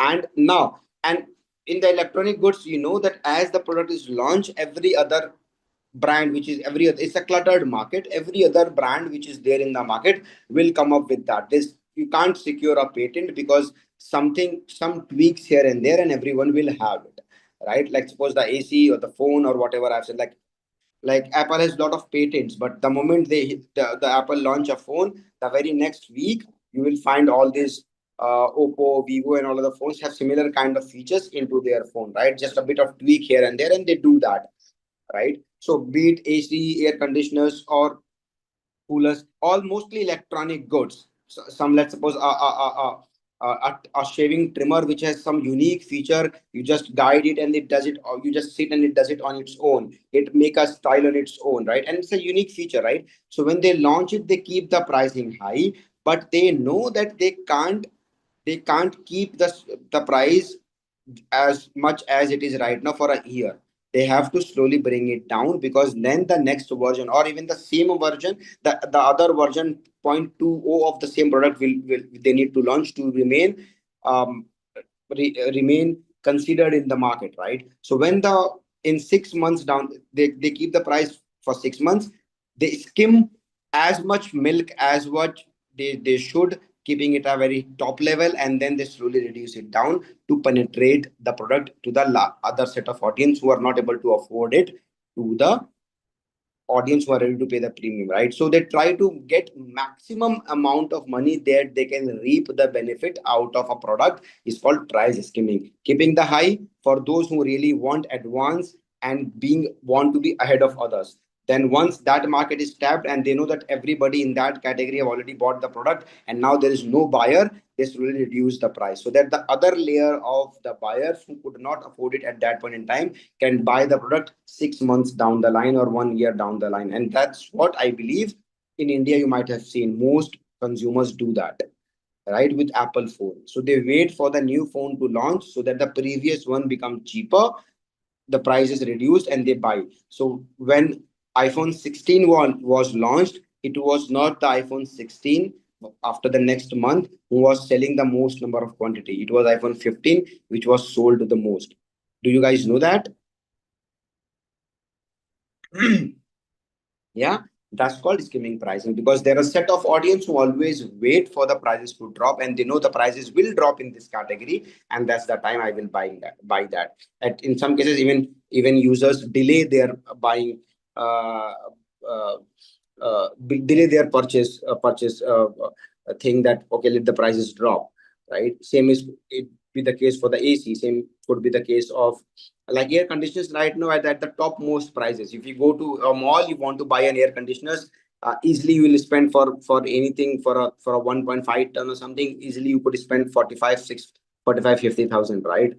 By the time 6 months down the line, when the India will hit into its winter season, the prices will drop. So at and then there are few people who will buy it for the next year, not maybe this year, right? That's called skimming pricing. Clear about skimming pricing? What does it mean? Prices high. Now you all know. Now get to know that what is skimming pricing. But what is the how to use that? Our job is not to know the pricing part. Our job is how to use that when it comes to marketing. Anyone? How you utilize that? Discounting, right? This is what they maximize the benefit of benefits of these products is when they launch they don't talk about the price. Where that's the point in time they talk about the features to justify the price, so the price remain a hidden constant and it's all about the features. And that point in time the advertisements that you will see even in online or anywhere is launching all new with these features: razor blade, titanium, platinum, thorium is being used in the body of for the body of the phone, the most durable material, this gorilla glass and whatnot, the fastest chip, bionic, this and that, everything that you will hear, but not the pricing, right? That is for the initial 6 months to 1 year. No price mentions, just the features. That could be phone, that could be AC, like HEPA HEPA filters and one 8 level convertible modes. This swing, that swing, very low on power. This feature has been added. It also purifies the air on its own. It keeps your kids safe. No biohazardous chemicals, whatnot that you will hear about. Same is with the fridge or whatsoever. Like all the things that is there on the features, AI features and all sort of things that you will hear about that. 6 months down the line, feature will be there, but suddenly the ad is the most advanced phone or the most advanced AC or the Whirlpool is now at 9999 and the previous price will say in cut and for 9999 offer limited or something like that. So then in that case pricing becomes a role play a role to advertise and promote the product which is already been there in the market. It is now an old product for 6 months or 1 year old product. To sell that, pricing becomes a tool, right? Skimming pricing plays a role in the marketing strategy, that how to strategize and at what point in time you have to bring this pricing strategy to promote or advertise a particular product. Yeah, offers from banks and all those things these days are there. HDFC is very often providing all like uh immediate instant cash sort of thing these days. Now penetration pricing is very easy when you have to enter a market and you are a well recognized brand already, but you are into a different category maybe, or you are deep pocket where you can play the pricing game. Now remember, I said pricing can't be your USP, and this when I'm talking about you can play around the pricing doesn't mean that I'm using it as a USP. I'm using it only as an entry to a already a market where the entry is almost impossible or tough or already very cluttered. And to give me a breakthrough, I can play with the pricing to penetrate in the market. But I am not saying that I will be cheap. I will nowhere in the communication I will say that. I will make sure that people will get to know that this is just an introductory price, and that's where you hear that offer limited till, like, for to early adopters or for early movers or something like, you know uh, uh, new joining offer or something like that. It is just to enter the market or early buyers. That comes with a limited tag, that this marketing with the penetration pricing where you are playing around the pricing to get into the market is with a limited tag. Nowhere you will find the communication saying that we are cheaper than because the moment you say that we are cheaper than the other, which means it's a constant thing. When you say it's a limited time offer, which means it's just only for 15 days, 20 days, 1 month, and after that the pricing will be revised. So take the benefit till the offer is there. There are two different things. Clear to everyone? I'm just making it clear that I'm not talking about this as a strategy of for a long time. Make it add by with, and that's what called penetration pricing. A very good example, Sarthak already mentioned. I believe Sarthak mentioned it. Yeah, Geo, right? When Geo wanted to enter the market, they keep it for free or very low, almost negligible the pricing is. But today, if you see, they are equally expensive or at par with the competition, right? At times, they are the first one to increase the price, and then the others are following it to increase the price, right? So when you are in that kind of a category, for example, this is again depends. It can't be in a say, it's good in a real estate kind of a market where you do the launch offer and then you can do that. It's also good in a fast moving consumer durables at times. It's also good in uh, when you're entering into a different category, or maybe it's good when you are totally a new kind of a technical product where you want to enter and disrupt the market.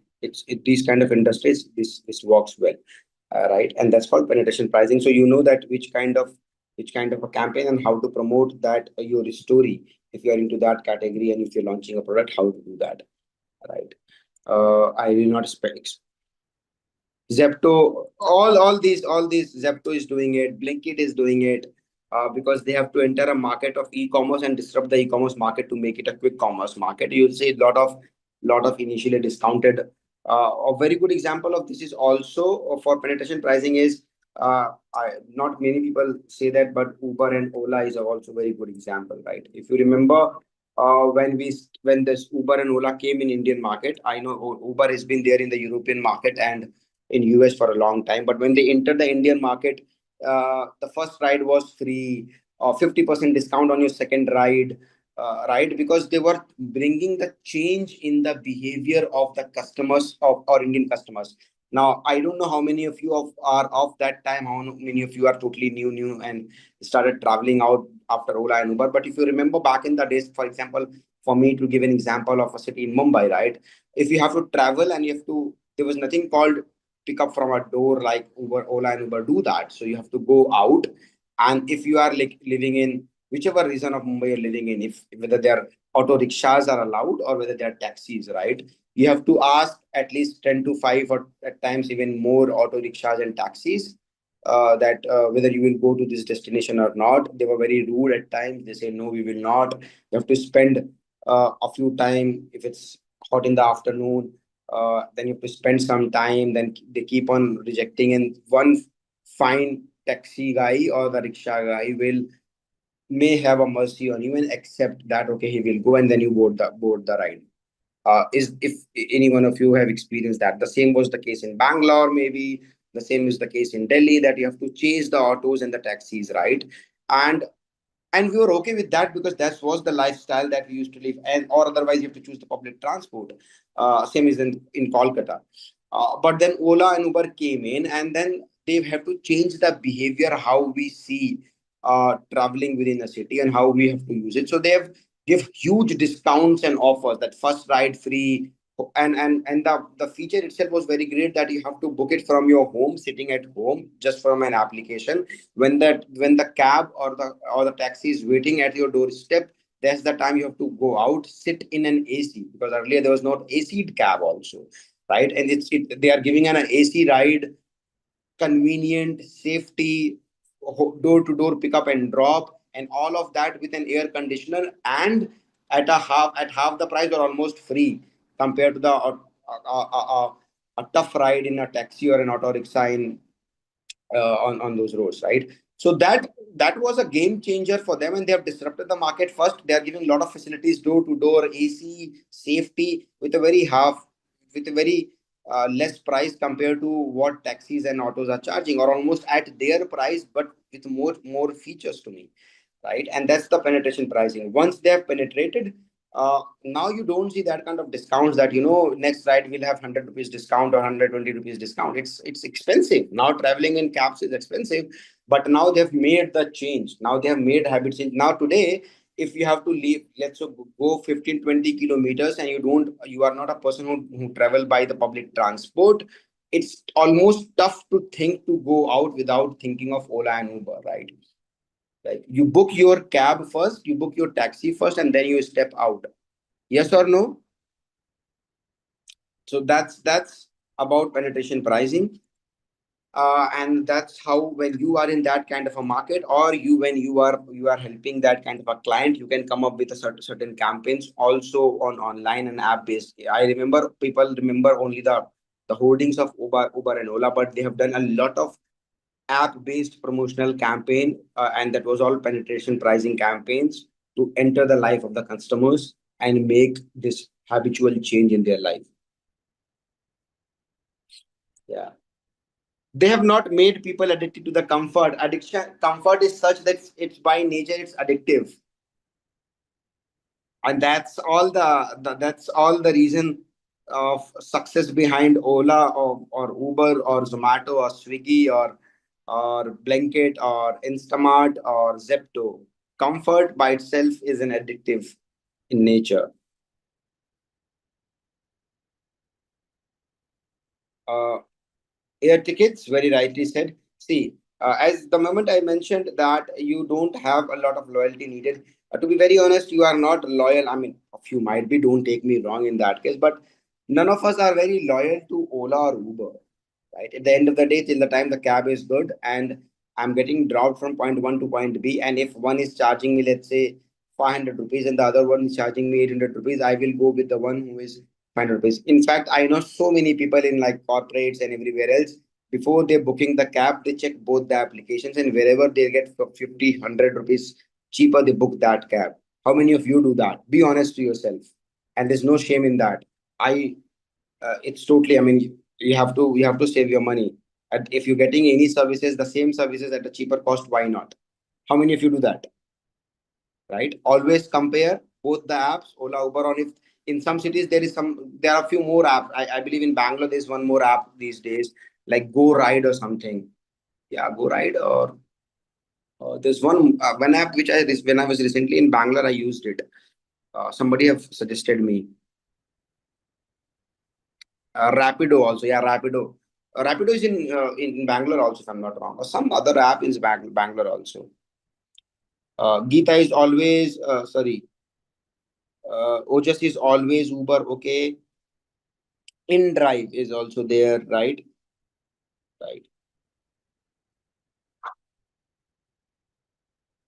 Yeah, but how many of you? So since Ojas already said that they only use Uber, how many of you always compare? Always compare. Like, for example, when it comes to Ola or Uber, I am only Uber guy. I don't have even Ola app in my phone. I used to have, but it's been 2.5, 3, maybe more than 3 years. I don't use Ola. There are reasons to it. So I don't use Ola now. I only use Uber. And in a way, I figured it out that Ola in which way is gonna mostly either expensive or at par. So I don't now need to compare, and that's why I don't have Ola in my app, in my phone. I only use Uber, right? But there is no harm. Most people compare that. Also, the same is the case with, let's say, Zepto and Blinkit. How many of you compare for any commodity, or if you have a bulk of commodities, do you guys compare Zomato and Swiggy? Yes, no, or you are like brand loyals, right?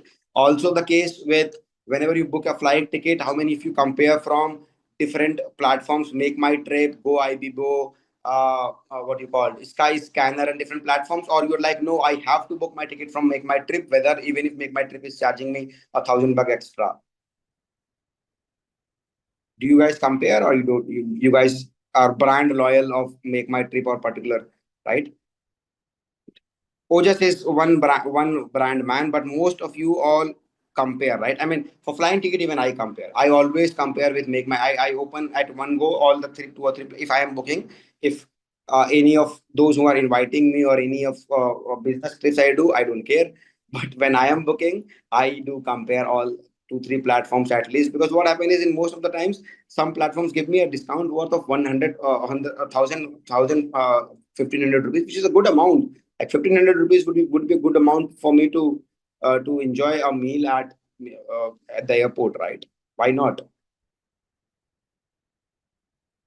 So I do compare that. It's very interesting. It's very good thing, and that's where the dynamic pricing come into a play. Dynamic pricing, because the brand also knows that the brand also knows that most of the users are not brand conscious in this category, because they do not have anything tangible to offer, and they know that it's a price sensitive industry. People will compare to us, so they, whenever they get the chance to get the benefit, the maximum benefit, they will increase the price. Whenever they see there is nothing, they will keep the price moderate, and the pricing, there's nothing called fixed over there.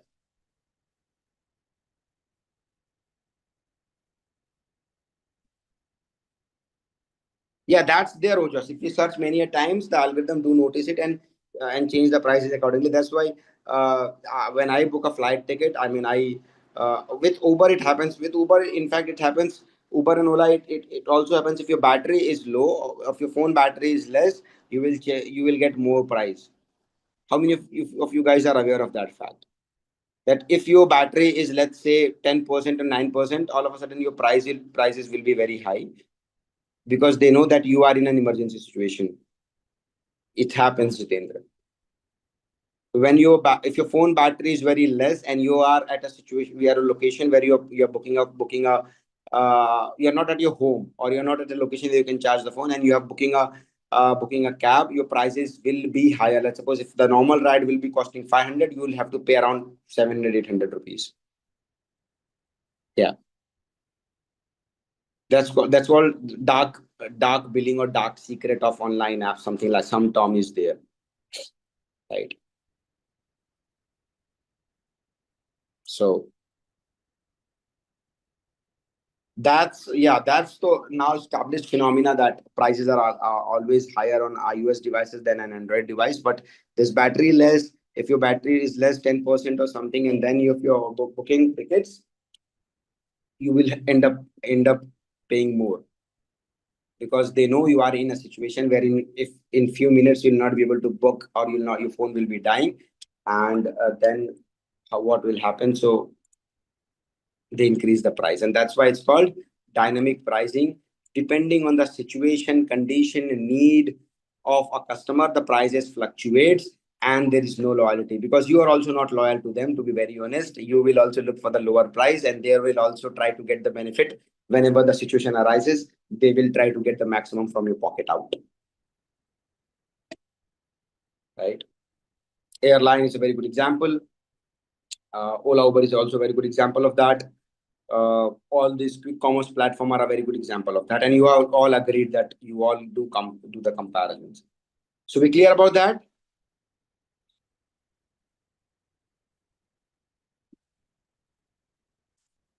Then the last one, which is a very easy one, called geo pricing. Now this is two ways we can define that. Two ways we can define that is, one is, a few of the products where the manufacturing itself is happening, they keep the cost low, while when they send it to the other within the same country, you will find different products.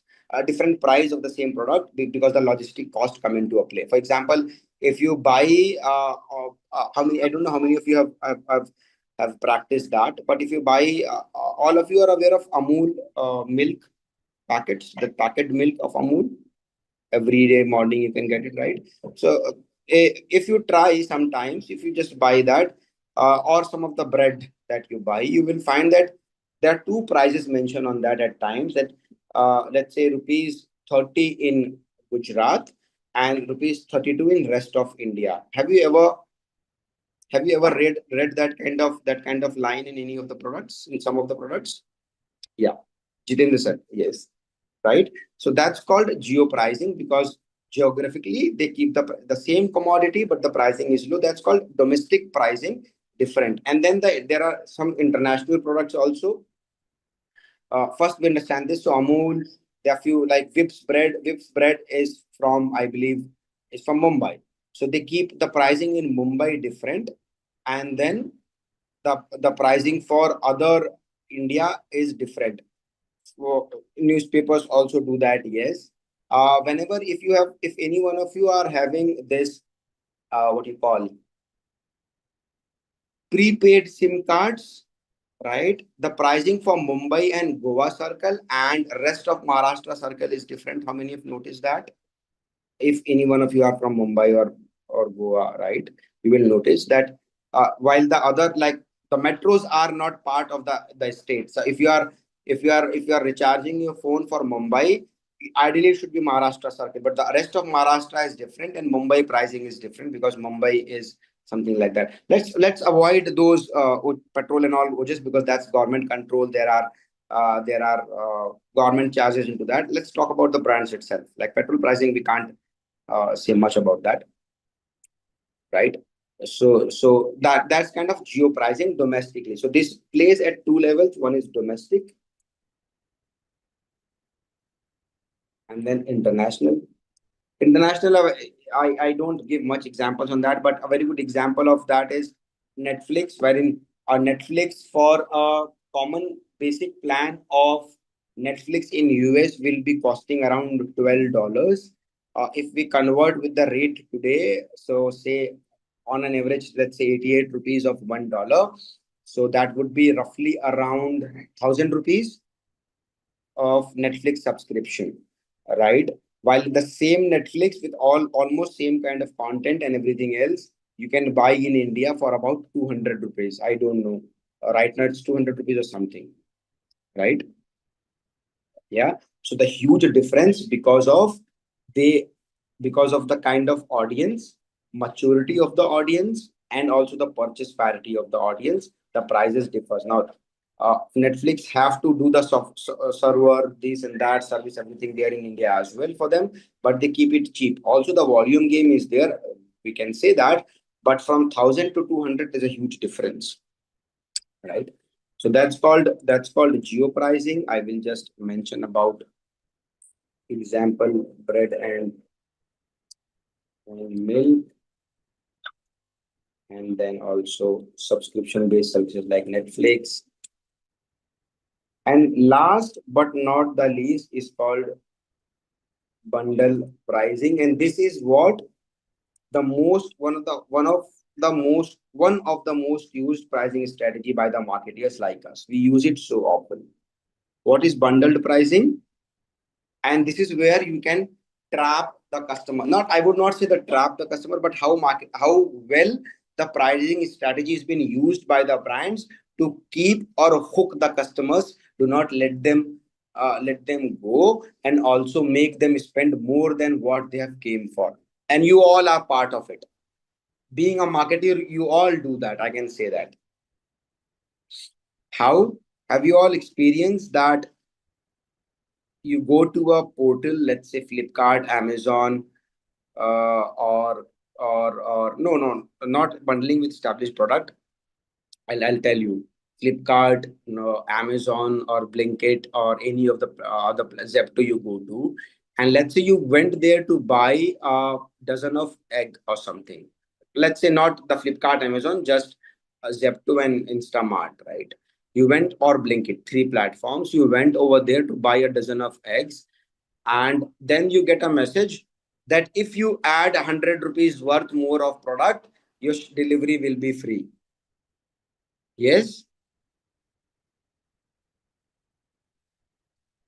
The moment you add 100 more, if you add 20 rupees more, you will get this product item worth 50 rupees only at 20 rupees. So you'll add then again 100, 40 rupees more, right? You add that, then in at the checkout cart, you are very close to get a gold membership for next 30 days.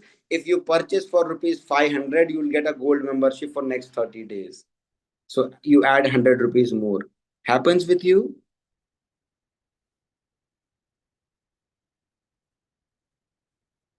Yeah. And it all started with only to save that 50 rupees of delivery charges. To save that 50 rupees of delivery charges, you now, and you only wanted to buy a product worth rupees 70. To save that 50 rupees delivery charges, you end up spending 600 rupees. And that's the power of bundle pricing. And that's how the marketeer do that. That's how we people design the pricing, and that's how we design the campaign and the messaging on these apps. You all will do that the moment you will work for any brand or any of the sales promotion campaign. Yeah. So remember that. And that's why I said that this is one of the most common pricing, being a pricing part, mostly used by the marketeers and the advertisers like you, me, and everybody to design it in a way to get more and more customers and increase the ticket size, the order value. Heard of this term, the order value? What is the order value? This kind of pricing helps a lot in increasing the per order value per customer, and that's the job of nobody else but the marketeers of we marketeers, so to ensure that the average price, average ticket size or the average order value should keep on increasing. Yes. This is the online case. Offline, you might have seen this, that if you go to McDonald's or Burger King or any or KFC, there's always a meal pricing, that if you just want to buy a burger, let's say of 100 rupees, 100 rupees, you will and you went with that intention of buying a burger itself, but you will go over there and the guy over there will also say, sir, if you go for the meal pack, you will get along with the burger you will get a fries and a coke or something at rupees 180. If you buy it all three differently, you will have to pay 250 rupees. Now you are getting it for a product, all the products worth of 250 in 180 rupees.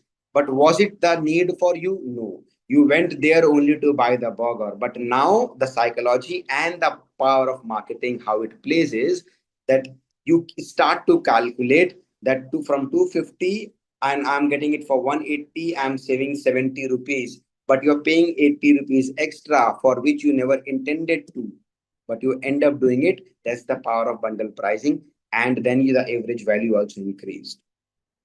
You are only saving if you had the intention to buy all these three products differently, then makes sense. But you're not intended to. You only went to buy a burger. But when you went there, you saw the pricing, and this pricing strategy has been pushed to you or showed to you as in the form of marketing, that you are saving 70 rupees on the other way around, and you spend 80 rupees extra. Is what the power of bundle pricing. Make sense to everyone?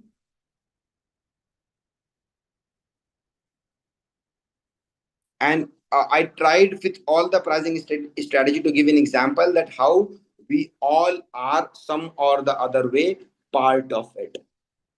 Being a marketeer, we all do that.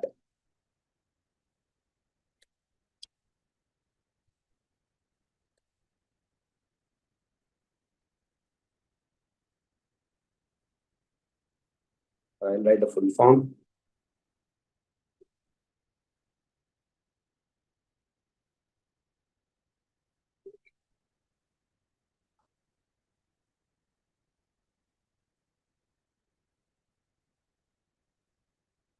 Yeah, so these are the important aspects of bundle pricing. This helps to also increase the repeat order or the repeat purchase from the customers. And as a marketeer, we use it a lot, many times, lot, many ways. Yeah, this is not only limited to, you can use it in multiple ways. All these pricing strategy, I'm just saying that what is the use case. You can use it strategically to any kind of product. For example, if I talk about bundle pricing, I have given example of Zepto and Instamart, and with small ticket size. I also given an example of Burger King and McDonald's. But if I think, uh, like, if you go to buy even for the what do you call, the expensive products, goods with high ticket size products, like let's suppose again a refrigerator, or which comes expensive, or an air conditioner, or a washing machine, or a mobile phone, for example, worth 1 lakh or so. If you buy that, there also bundle pricing works. Yeah, and I believe when I tell you all be able to realize that most of the time when you buy this product, the salesmen tell you that with this purchase, if you buy a extended warranty worth for 5 years, usually the warranty comes for 15,000. But if you buy right now, you'll have to pay only 8,000 rupees. Experience that, right? And then everything of your will be saved. Later on, if you buy the same extended warranty, you'll have to pay for 15,000. Right now, you're saving 7,000 rupees. That's also a good example of bundle pricing, because AMC, which is called annual maintenance charges, are the real money from where the brand makes money, because it's for 5 years and you're paying in one go, right? And they bundle it in a way because later on, most likely people don't buy the extended warranty for 4 to 5 years. If in that heat of the moment, in that moment, if you buy it, you're buying, you are spending 7 to 8,000 rupees extra. I'm not saying it's bad to buy in or it's good, but I'm saying that's how they bundle it with, to push it to the customers. So far, so good, everyone.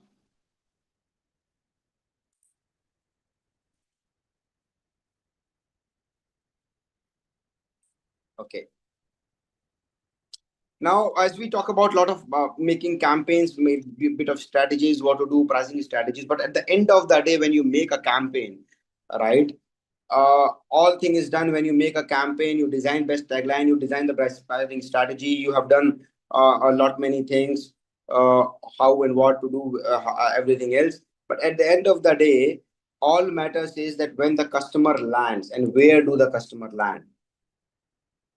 What is the story there? Where do the customer, or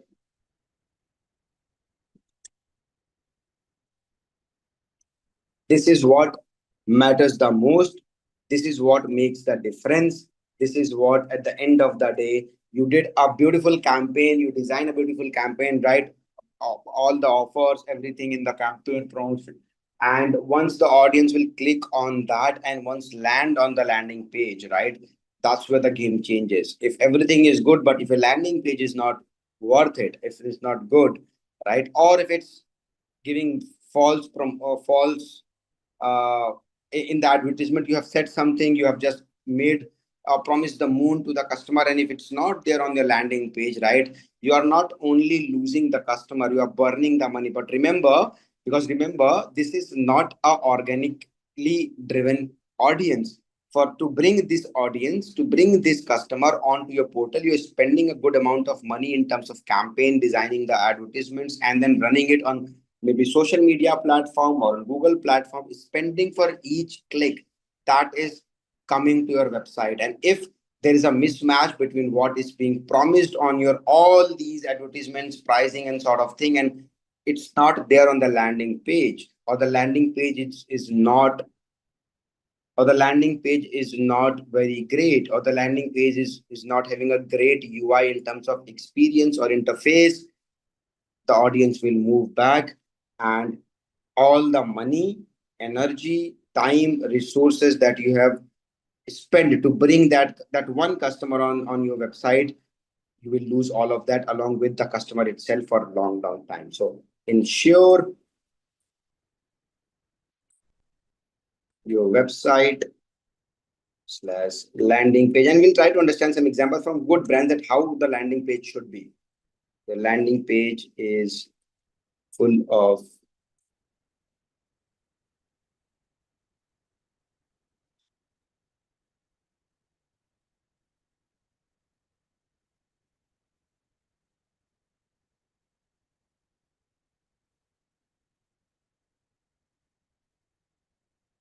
make sure your UI is relevant, right? And on the landing page, this is like no brainer, but I'm just telling you because I don't want any one of you to do this mistake, even if it's so silly to sound.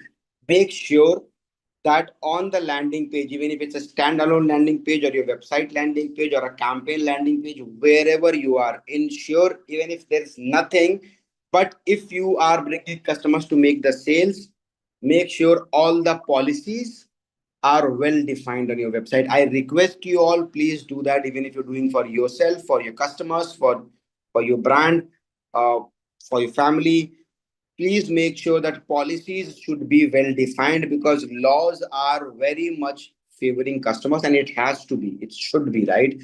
So when I'm talking about policies, if you are a e-commerce kind of a platform or any kind of a platform, policies related to the warranty, guarantee, return, refund, referrals, exchange, all those policies must be clear. And that's why you see these days now, any of the platform you go to, you will get these policies well established there at the end of the product, that whether the exchange will be there or not, whether there will be return or not, where there will be return of money will happen or not, where how many days of exchange is possible, not possible. All those policies are well, very clearly defined. Yes or no?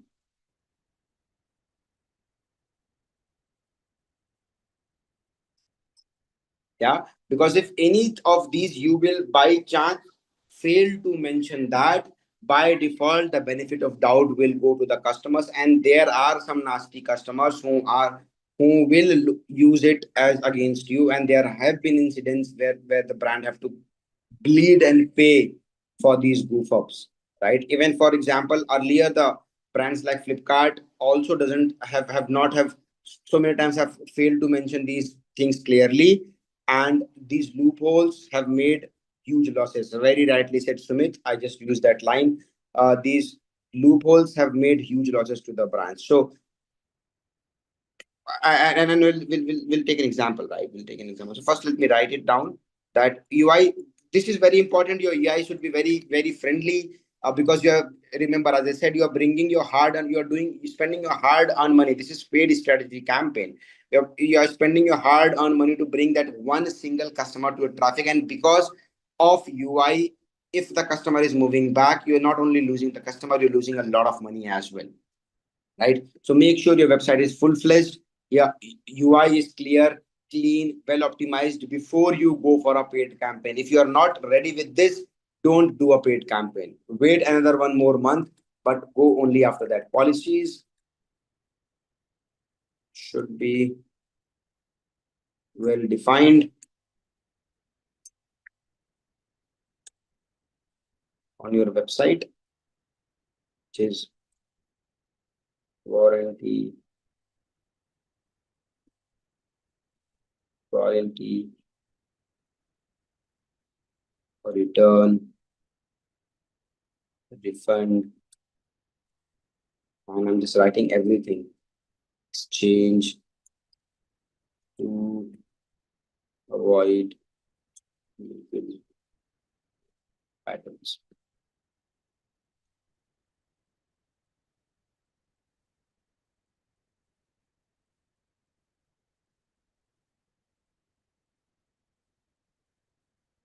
Right? Because if not, the customer will benefit out of it. Now, how to design the, if you are a e-commerce platform or if you have a product driven website, how the website should be, always remember it should have a detailed description. If you have any kind of sales running ads, limited time offer, 1 month limited time offer, all those things, and in the description of the product itself, whenever you do a campaign, once they land, the description of the product itself, the most, it has to be either of the three things, right? When you write a description of the product on your website, and if you're selling a goods on your website, it has to be three things. Either it should have its USP mentioned, or its best selling feature, whatever it is. And if not, there has to be a story. You tell your story about the product. For example, let's take an example over here. Let's go to this site called Chroma. Now, Chroma, I hope everyone is aware of, is a multi-electronic platform, right? And let's say I look for air conditioner,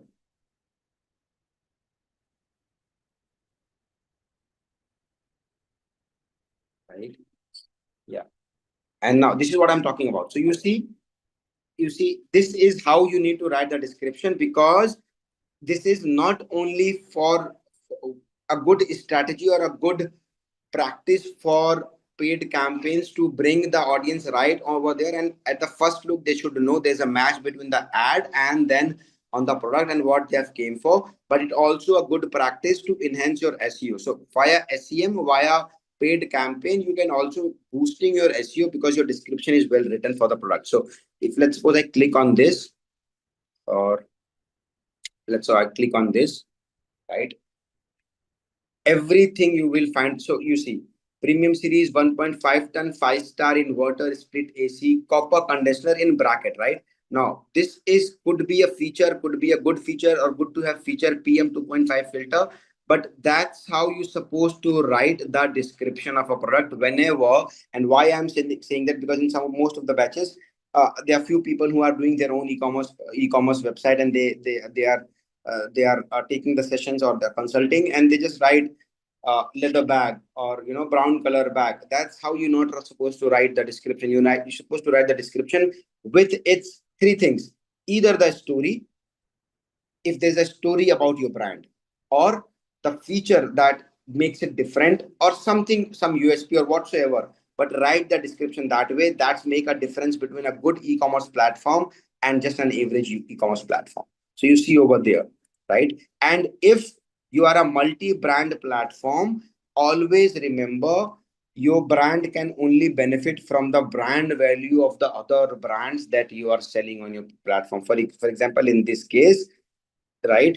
It's a Chroma, but Daikin is a very big brand of ACs, so they use the brand name in the description. Now you say that this is a very small thing, but in SEO or in SEM or in paid campaigns, these small things make the big differences compared to the competition. So that's how you're supposed to write the description in detail, right? And that's what I'm talking about. So all those things with exchange, brand color, all those things, features, everything you need to mention, your key features, all sort of things that you can see over here. But if you go down,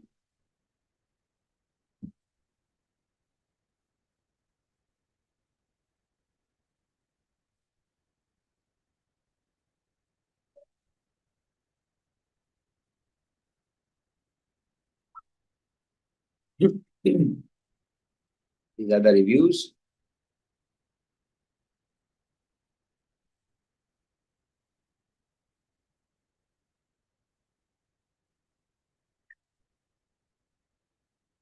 See, they are very all the specification mentions, and this is what they will ensure to the users. Essential combos. You see the combos over here, all those things mentioned well in detail. And yeah, the key features available over here: super savings, the pricing part, and the description over here, right? Another website, if I'll go, this is about the specified product features. A very good website when it comes to product itself and how to write the descriptions is if you go to this website called Nike.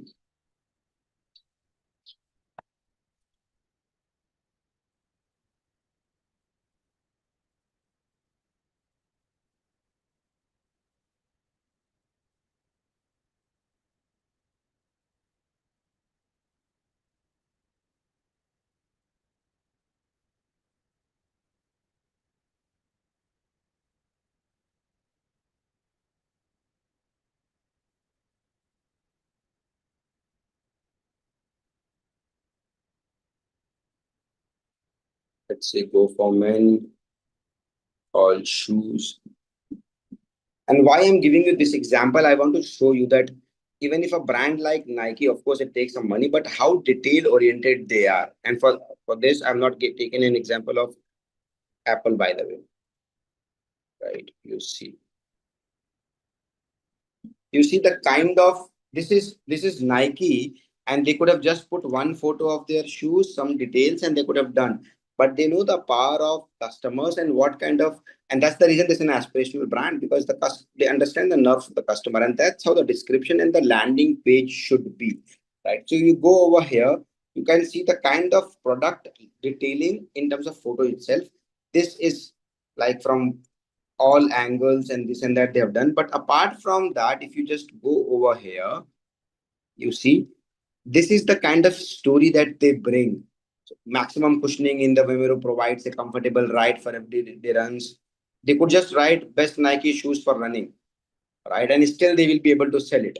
But this kind of description they are providing, being a Nike as a brand, is for a reason, because the description for a product makes all the difference when it comes to online platform, right? And then this is what I'm talking about.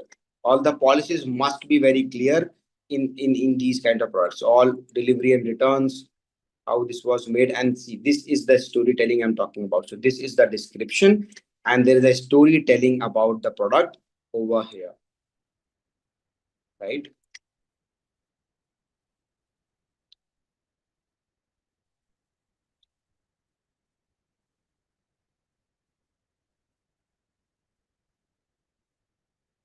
Right. Now, there's a very good brand, and I'll make you.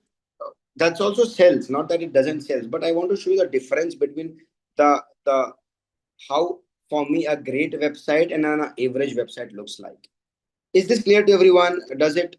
Uh, do you all able to understand what I'm trying to explain?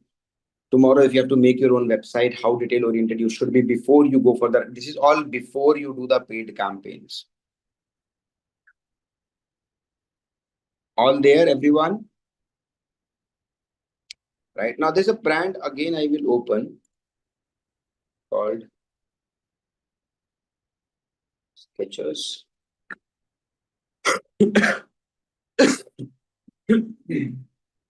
I'm not saying Sketches is a bad brand or a good brand. It's they also sell a good numbers.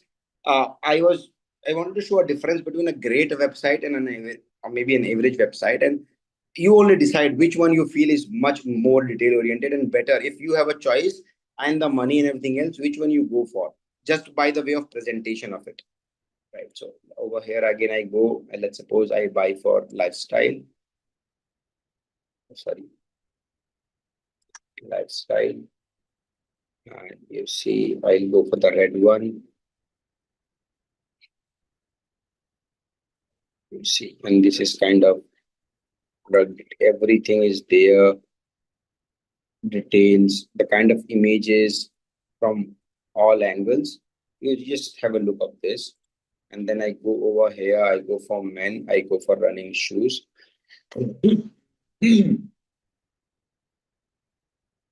I let's say click on this one, and that's their page. Right. Now, I want to ask, if you are, let's say, forget about this logos over here. With all due respect, with all the brands, and they are both selling good numbers, right?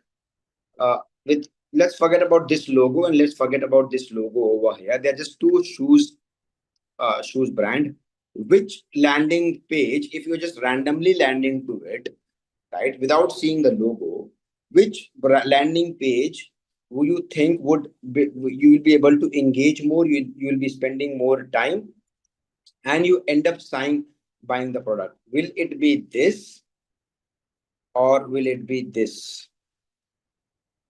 You guys let me know, right? You see the storytelling of their landing page. You see how detail oriented. Forget about all these dynamics over here, but just this front. Once you land, let's suppose I saw the ad and I land to this page, only this part of the page, and I see all these things and I read all these things, and then I land to this page and I see this.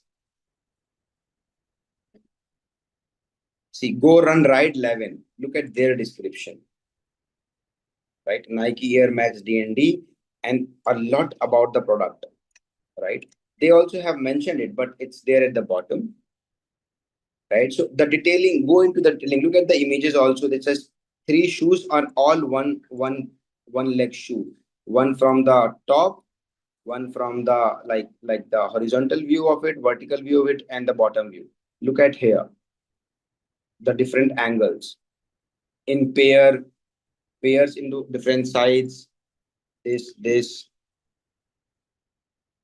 right, and this is not only for one shoe of Nike. This is with all the shoes that you click.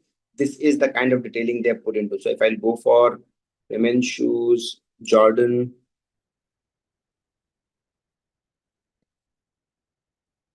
yeah, and I click on this, you see the detailing of it. Even in pair, how it will look from different angles, right? And over here, women running shoes.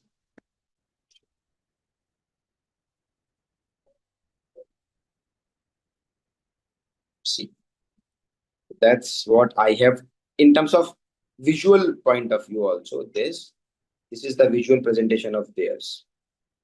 This is the product detailing about Nike, and this is the product detailing about Skechers.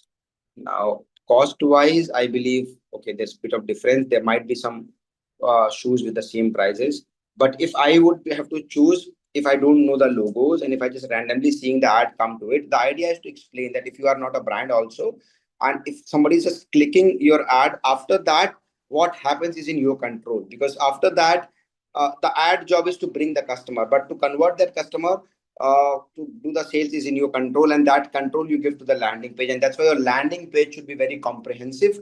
It should be well detailed, not cluttered, but it should have all the features, the brand name, the presentation should be great on that, right? And all the policies, everything should be mentioned. And more importantly, if you are running any kind of, let's suppose, offers, limited offers, sales, season sales, all those things, please do mention that 1 month, because all these things help to make customer spend some more time. The more the time a customer spend on your website, the higher the chances are that if not buying now, the customer will return, and more likely the customer will buy at that point in time only. And that's why if you see most of these new websites or the quick commerce, try everything possible that the customer should not leave their website as early as, and they keep on trying to. Why does the brands do that?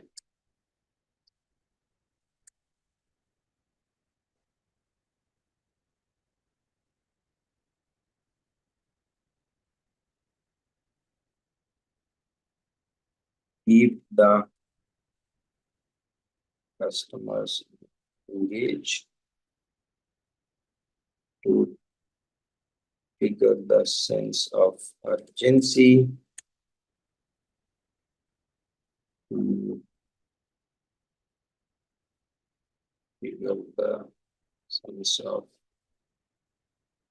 FOMO, and so on and so forth, right?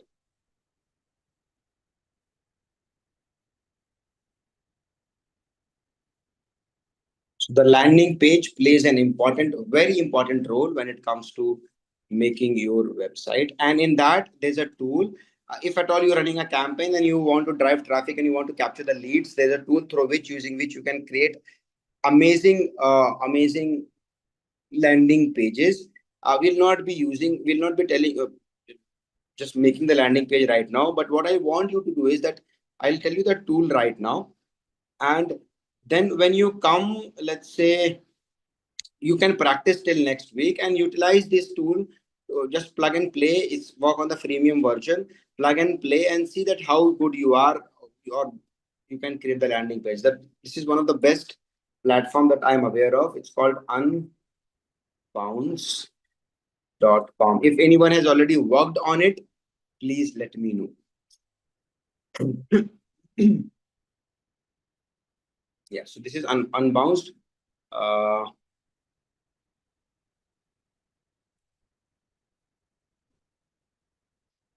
products, landing pages, you see, and that's what they are best at.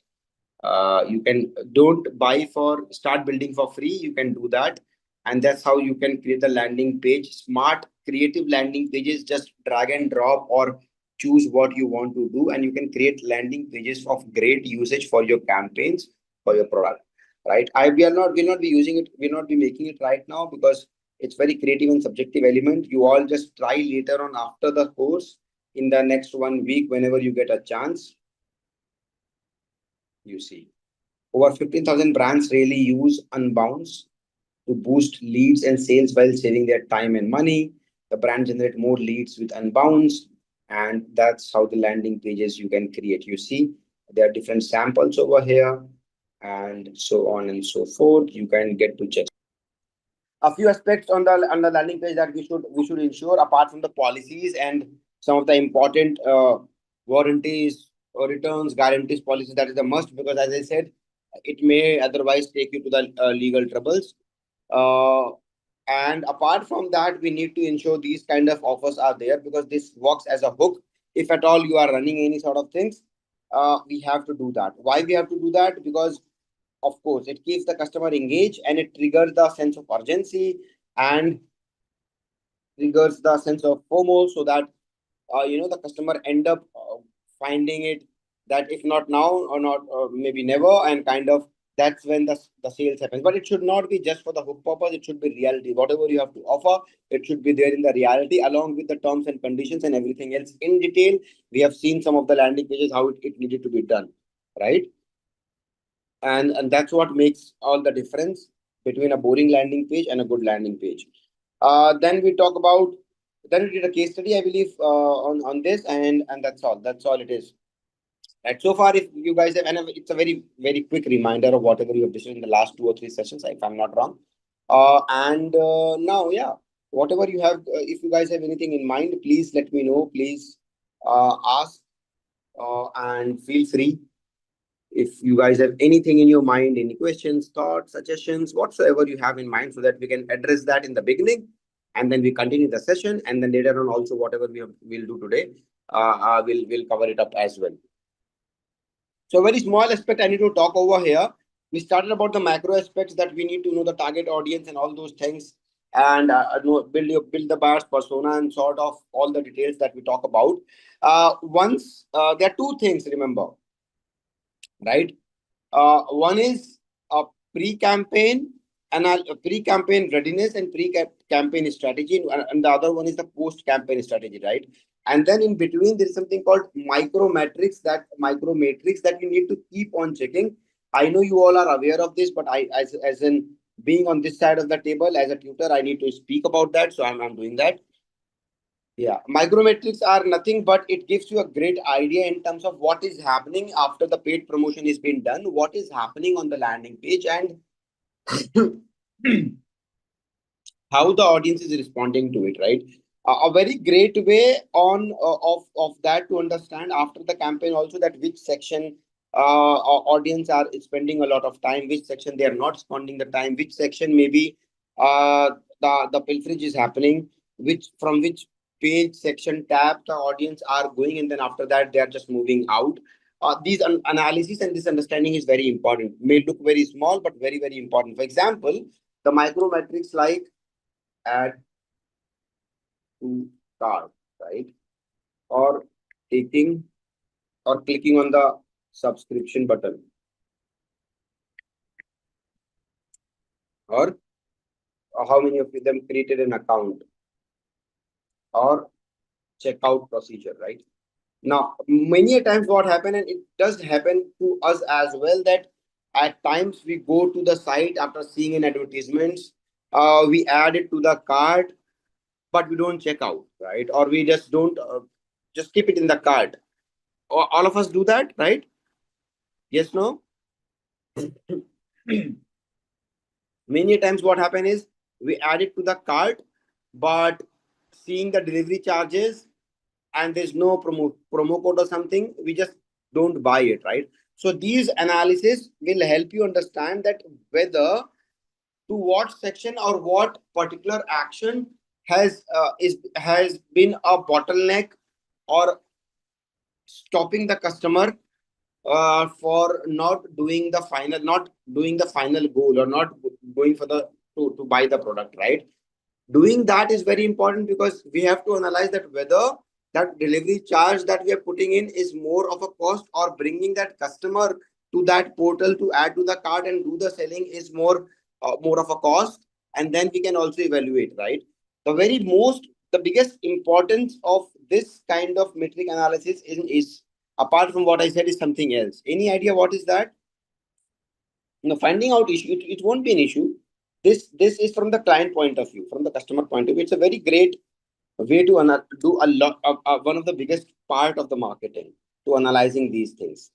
And you all are part of that. You all are getting accustomed by, or you're all getting such kind of you all are targeted basis on this by many brands, products, online shopping portals. And why these metrics are important, Sumit? Why analyzing these metrics and having the idea of these metrics after the paid campaign has been done is important?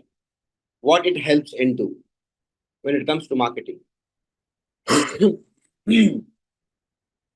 Very rightly said, Monica. It helps in terms of remarketing, and that's a very important aspect of overall marketing when it comes to digital marketing or online marketing. Why? Because the entire genesis, the entire success of online marketing or digital marketing is that it gives you leverage to know your audience, and it gives you leverage to, by knowing the data points, you can cut down your cost, improve the ROI or ROAS of your, or returns on your advertisements, whatever you're paying for. And instead of targeting the same audience, that's what happened with the other mode of marketing in the platforms. Digital marketing takes an edge, right? So knowing this many a times must have happened with you all. You can then have a different line of communication, or a different line of audience. I'm sorry, different line of audience, different line of communication, advertisement with your audience, to convert that a very important lead into a genuine customer, or into a customer, right? Many a times it might have happened, or just let me know if you guys have went through this, that you have added a product into a cart, and then maybe a day later or sometime, you uh, yeah, you might get messages like, hey, this product has been lying in your cart for quite some time. You have not taken an action, or something like that. Have you all, I mean, I don't remember the exact message, but something like that. How many of you have received that? All of us, right? That is called the micrometric analysis. That how many of the customer have added to the cart, how many person have checked out, how many persons have not checked out, sort of things. Sometimes happens that you provided all the details, like while buying a product, you provided all the details, and you also paid, press the button for make the payment, but you don't make the payment. Something comes to your mind that maybe price is not right or something or whatsoever, and you don't buy it. A day later or few hours later, you get a message, hooray, a special message for you. You can save 60% on your next shop if you do it right away. The limited offer for 1 hour or something like that, or some messages like that, just to trigger that emotion, so that you can go back to the platform, value which you are already paying for. You can go ahead and then now pay and buy that using that code. Yes. Sometimes you buy a product, and you end up checkouting, you end up paying and checkout, and then you get a WhatsApp message or your mail that, thanks for being our customer, and thanks for your very first purchase with us. For the next purchase, you can get flat 100 rupees discount, right? Now this is where digital marketing plays a role, because you can't give a flat 100% discount to everybody. If you run a TV program, or if you run a TV ad, you have to show it like 100% discount for everybody. Now that is for anybody and everybody. The customization possibility over here is that the person who have come to the website and not didn't do anything, I can have, then that from which route the audience have come and it didn't do that, I can have a list of those audiences. I can have a list of those audience who were already about to pay but didn't pay it. Can have a list of those audience who have added my product into the cart but didn't buy it. And then now in my next series of campaign or the communication with them, I can release multiple communications as per the segment of the audience, right? Because later on you in some of the sessions you learn about a few theories wherein how to convert a customer. The customer goes through a multiple stages of creating an awareness to being satisfied. And now if a customer is already being aware or showed interest, how they showed interest, they have added your product in the cart, they have added their product, they were about to pay the price for the product, which means they were interested, but something else have happened and that's why they didn't buy it. Now, if I do a awareness-based campaign for them on Meta or Facebook, it's a waste of ad because the customer was already clicked on that ad and came to my platform and were about on the verge of buying it, right? Wherein I should spend that awareness campaign to that customer who have not seen, aware, or no idea about my product or the brand, right? So it saves a lot of cost. Now, retargeting campaign will save me a lot of money because I already have a ready audience. If you guys remember, while doing a setup campaign on Meta, there was something called pre-audience or already have an audience kind of a section. Remember that when it asks for if you already have an audience, right?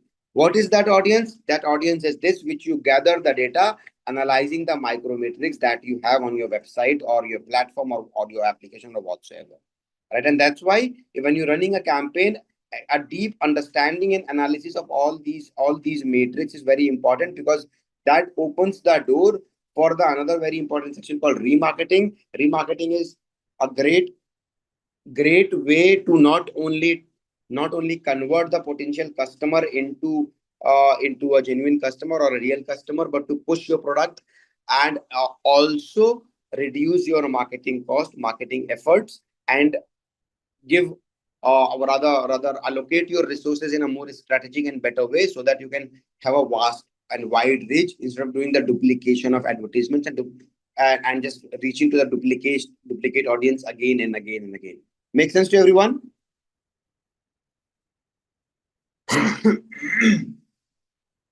Now, how would we do that? How do we do that? Let's suppose we are running an ad on Google or through Meta. How can we track this data?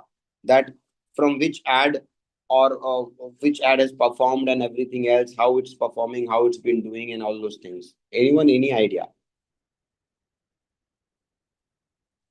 We'll come to that.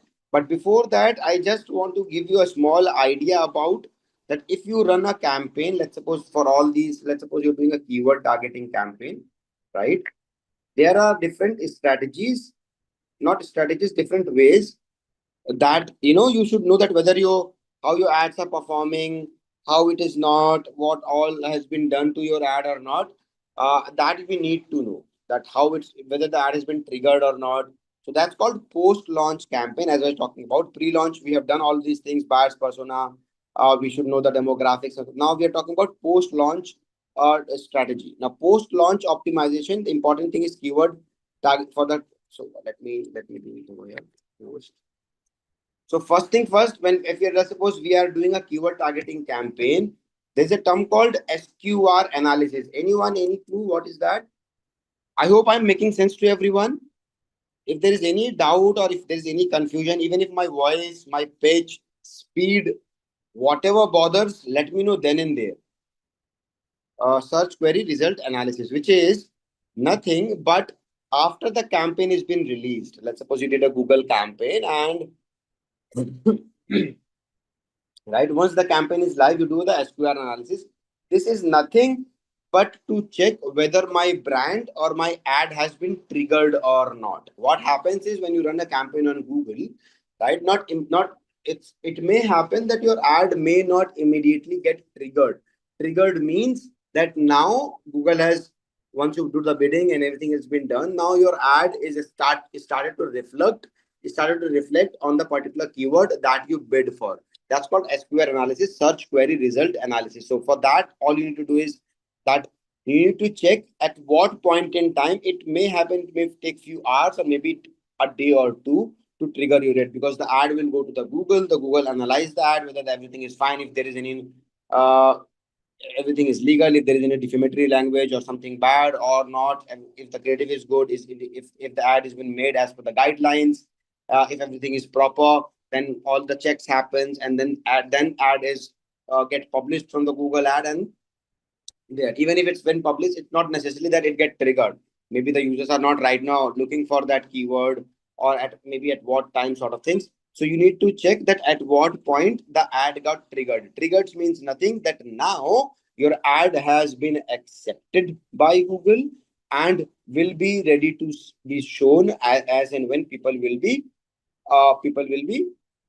bidding for that, or people will be looking for that kind of query. In that, what you have to do is, let's suppose you have bid for 4 to 5 or 6 keywords. You have to check which of the keyword is giving you a better result, rank 1, 2, 3, or 4, whatever. Which of the keywords, for that you have to keep looking. It's kind of a manual process, so you have to keep searching, maybe to different types. Tell yourself, tell your friends, or something like that. And this is like a way everyone does that, to know. So 4 or 5 keywords, which of the keyword has been triggered, which has not been triggered yet, and on which of the keyword you are getting a better result. When I'm saying better result, like continuously you get first 2 spots or third spots or howsoever, at what frequency your ad is getting repeated. If you are not putting up, if you not put a frequency cap or something like that, that's called SQR analysis. That to be done from your side, because that is a confirmation that now your brand will be now. See, this is we need to address a few things, right? As the campaign start, the first thing, like for first 1 or 2 days, what we have to do is we have to do SQR analysis, that my ad has been triggered or not, right? And then after that, what you have to check is very important. You have to check demographics. Now, when I'm saying demographics, you already have said that pre-launch, but post-launch, you have to go to the campaign and you have to check that what is the audience, or one second. This part, any which ways, we are going to get again when we'll do an analysis session. But as you all already know that I don't wait for anything. If at all it's important for the current topic, I'll show it to you. But we'll come back to the analysis topic later on as well, when we have analytics altogether a different subject matter that we need to discuss. So we come over here. One thing is demographics, that comes in this in detail. The other thing is also in terms of which kind of device people are coming to your advertisements or seeing your advertisement. You need to optimize it accordingly. We have to ensure that every penny that you are spending, right? Like over here, you have to check, even if you have done a, let's suppose, Google search campaign, what percentage is coming from what, if it's from search partners, display network, or the Google search. You need to check, and then you need to optimize all these things. But this, we are need to check which device are our ads are getting triggered better, or our ads are performing better, and the numbers are performing. But there's a small thing that I would request to you all, that don't do it immediately once your ad has been triggered. Why is that so? Anyone? Allow time for the algorithm to learn your ad, to find its right set of audience, and the ad is right now in the testing mode, right? So whatever, if you do manual bidding, inaccurate data will due to the short time, yes. So even if your ad is right now triggered and you did the manual bidding, then the algorithm plays a very important role. The algorithm need to know that which of the audience would be the right fit for your ad according to, and it adjusts itself. So don't do it immediately. At least let the ad run for, the first thing you can do the next day is this SQL analysis. This you can do immediately. Then after 3 4 days, you need to do the keyword analysis. So after that, I would say do keyword analysis. Sorry, this will come after this over here.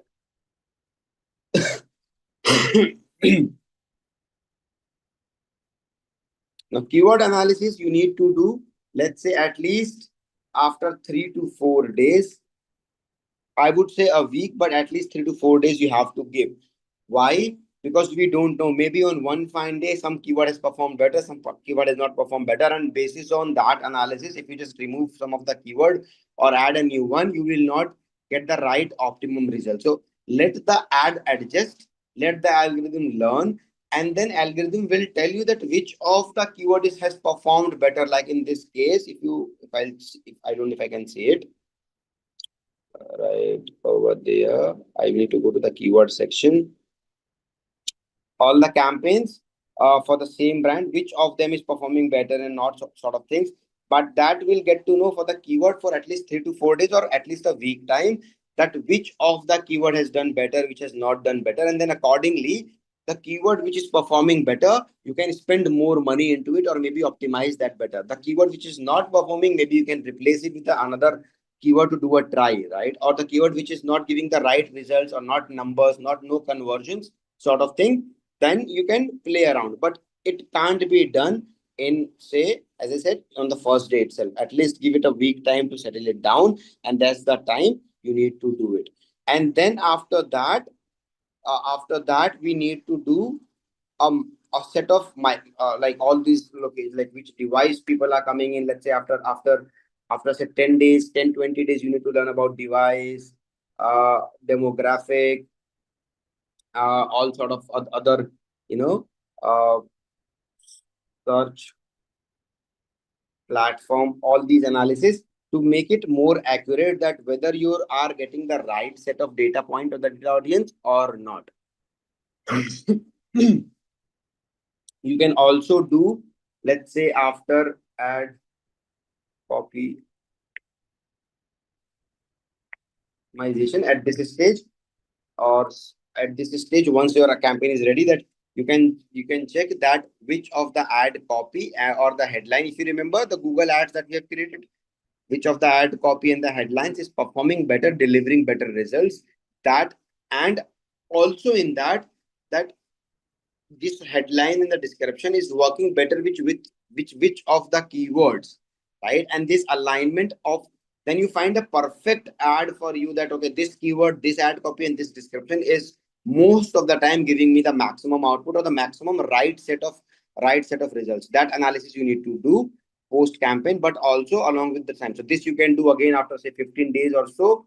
And then comes the macro matrix, which are, then after this all you can do that, what number of conversions have happened, right?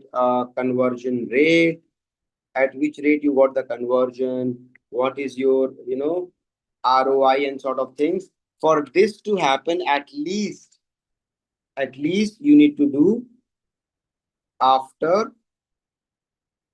a month, because after a month only you get a proper billing report, performance report, that how and in what way the overall campaign was structured and performed.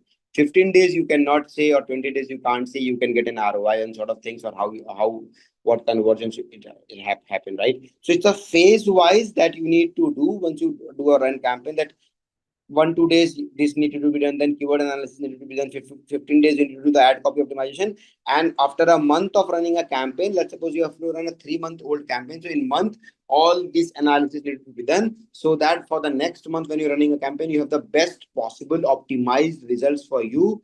You know exactly what worked, what didn't work, what kind of ROAS you are garnering from the campaign that you've done, what kind of conversions you should expect, and if you need to, if you what things you can leverage, if you need to make it better, where is the loop, where is the gap, and sort of things. And this is post campaign for both, like post campaign to prepare your list of audience to do the remarketing, and also to make your ad better, how, where, when to make changes to make it better. Clear? If there is any doubt, guys, please let me know. So what you need to do is that we need to take a Google Pixel. Google Pixel is nothing. Pixel in terms of Google or in terms of digital marketing or campaigns is nothing but a code. So you can say a Google code. Like more better word or technical better word which is used in the industry is called Google Pixel. right? So what we have to do is we have to take a Google Pixel for the campaign that you have run, and you have to put it on your website. So now what happen is everything that or whatever you want to track, let's suppose you want to track add to cart or you want to track anything else, can be then monitored, that from this ad, if the audience landed to the page, what they have done, how many have gone to the add to the cart or something like that. Interesting. Can we do that now? Right. So let's go to 1 second. I'll just stop sharing for now. And again, or maybe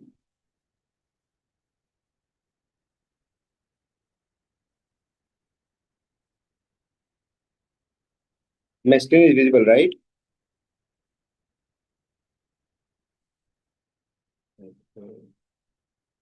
Yeah.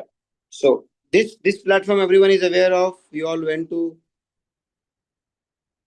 this in detail. We have set up campaigns. Hope you all are aware of. This is where you can create campaigns, Google Ads. Yes, we can create campaigns and all sort of things that you could do. Right. Once you have campaign running,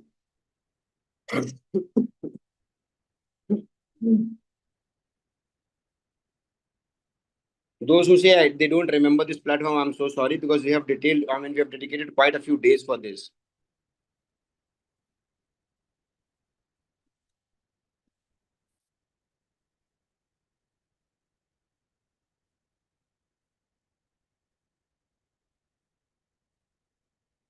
Right. So this is where this dashboard looks like. Yeah, great. So this is when you can go and create ad groups and all sorts of things. I'm not going to do that. Once you have a campaign running, remember I said for this strategies for paid campaign session that everything, and even then when we are doing the SEM campaign, that everything is about the goal and the objective, and that's the major macro matrix, right? So what you have to do is, let's suppose you can find a goal thing over here. Can you see, or can you all see that?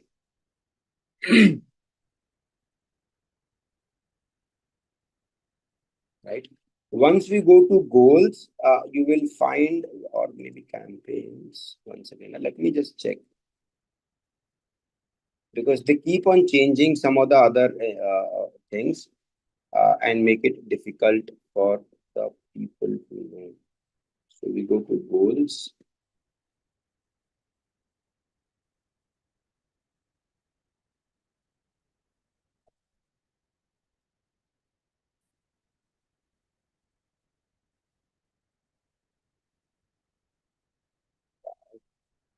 Yeah. So once you go to goals, and whichever the ad you are running right now, like this is an ad right now. Can you all see this? Or I should zoom a bit.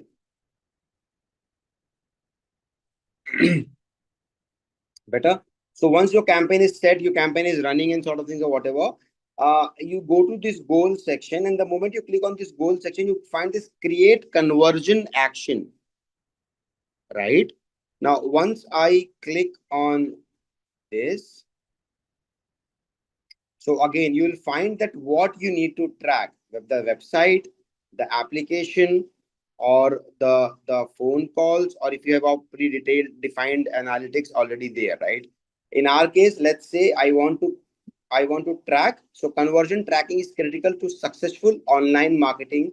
It let you see what people do. Sumit, to answer your, I believe you asked that, right? That so Google Pixel monitor user movement. So this is what it measures. That's why I didn't say that point in time. It lets you see what people do, the conversion action they take after seeing your ad. So whatever you will put in the tracking, it measures once they click on the ad, because after they click on the ad, they land to the landing page. Now the ad can, the Google part, when you're running an ad on SEM or whichever kind of campaign, it can only monitor that, okay, how many people have clicked, how many people have seen that, and after that nothing, you don't know, because the person land to your website, and the control of your website is in your hand. So what people do after clicking your advertisement is what the Google Pixel can help you monitor, right? So the conversion action they take after seeing your ad, you set up one conversion action at a time. So whatever metric you want to measure, maybe add to cart, not all the actions, not all the actions. That's why I'm coming. One pixel or one Google tag, you can assign that tag for a measurement. Whatever you assign it for, it can measure. So how many people have added to the cart or checkout or whatever, it can monitor that. I'll show you, like we'll do a live demo, not a live demo, but I'll just explain.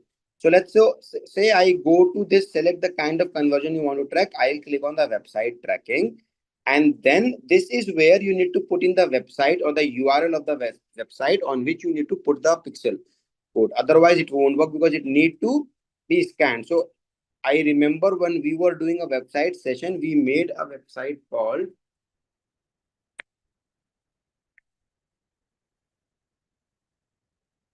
if I'm not wrong, this was the website, right? So maybe I'll take this URL and I will go over here, paste it and scan it.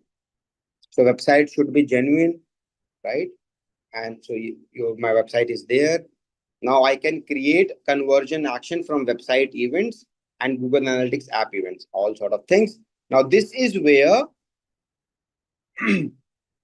I hope everyone is able to see and understand what I'm explaining. It's very important, and maybe one of the most important part of this strategies to paid campaign session.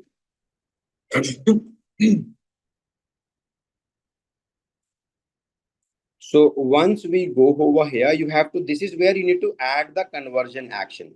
So once you click on this, you'll find all this: add to cart, begin checkout, contact, or purchase. Whatsoever you want to track, you can track that. So let's say I want to track add to cart, or maybe I want to track purchase part, like how many people have really bought seeing my ad, or maybe, yeah, maybe begin checkout also we can check, right?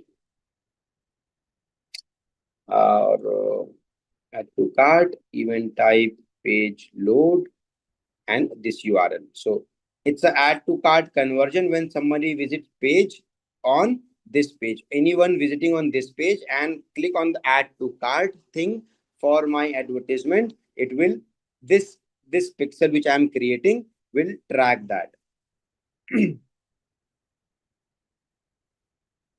Okay, so far so good.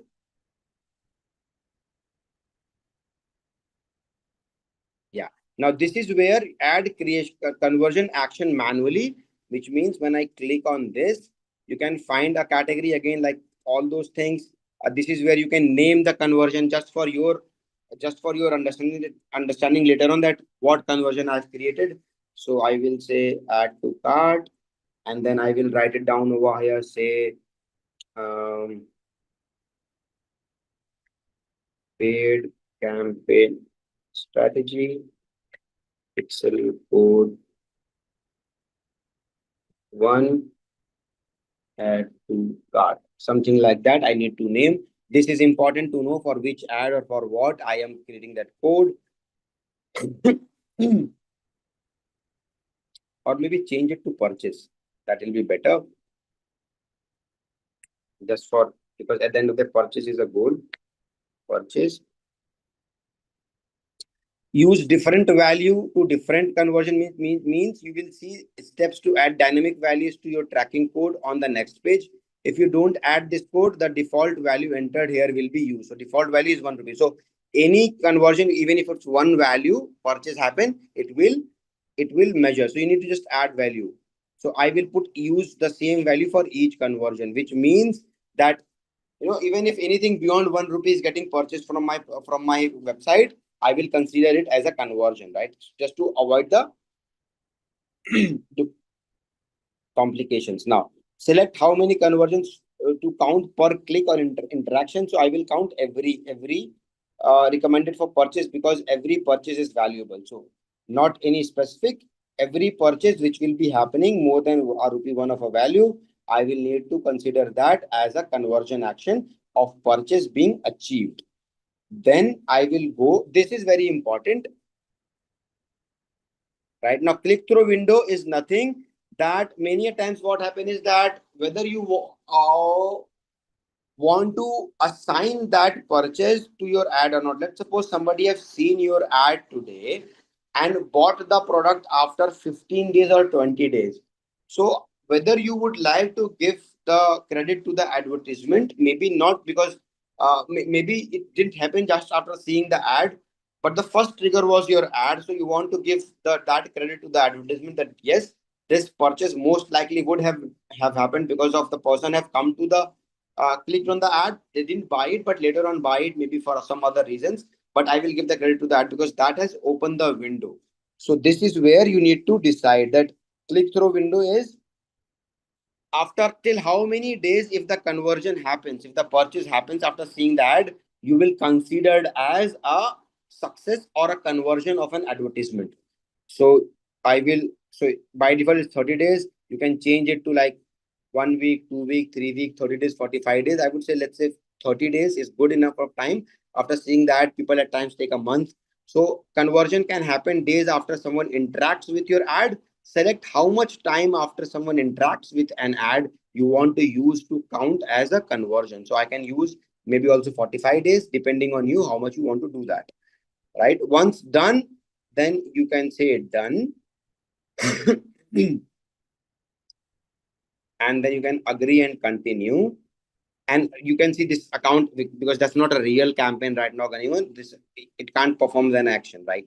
So once you agree and continue, nothing is else is left. We have done the conversion coding. What you will go get is, you can get a 1 second.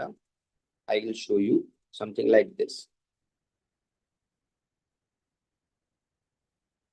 Something like this. Is it visible to everyone?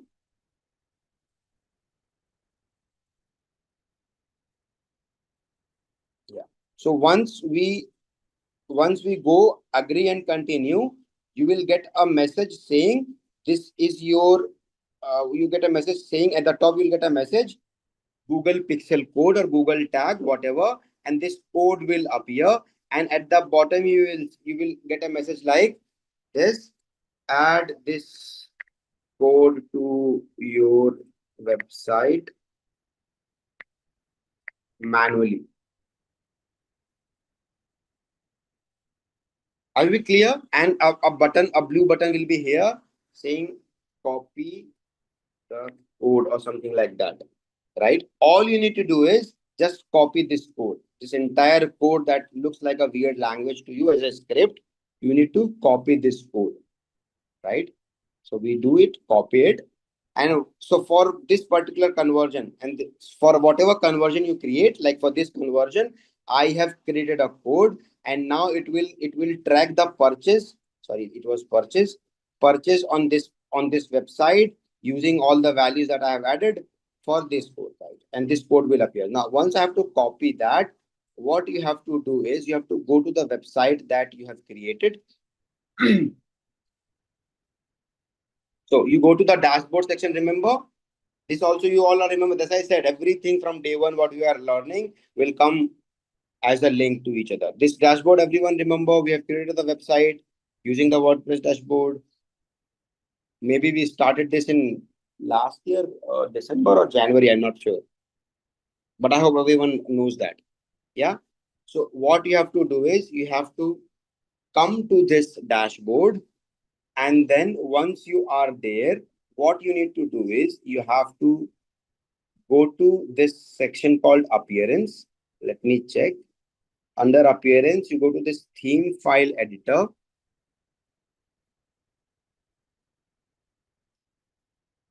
Yeah. See, this is an important message that this is a coding of the website. If you know, if you can know how to make direct edits to this section, then only enter. Otherwise, don't enter, because it's like, the coding, and it can change the entire website. So I understand. I'm taking that risk. Once you go there, you have to look for a section called header PHP. Can you see header PHP over here written?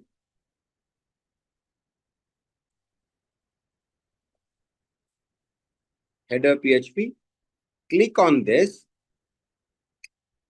And once you click on this, you see the entire website coding will open in front of you, right? This is the entire website which I have created so far. And this is the head section of the website. Now, all you need to do is before, if I'll do this,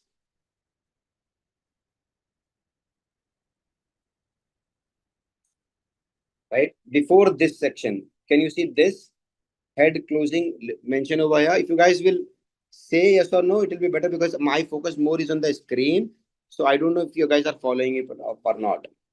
Just after this, just before this section, before the head ends and the body starts, you have to go here, make an enter, and in this line you have to paste the code. Can you see I have pasted the Google script code over here, and that's it. Once you update the file, this script will now be the part of your overall coding of the website. And now you can get tracking on the Google Analytics for everything for the purchase happening.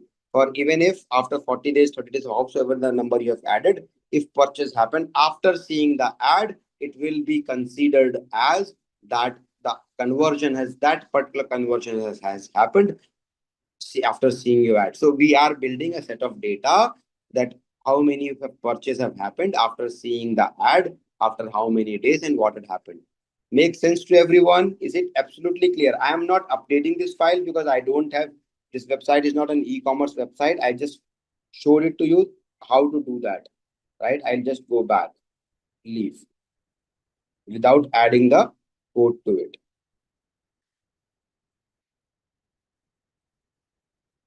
Yes, no, all good, interesting, insightful, learning something.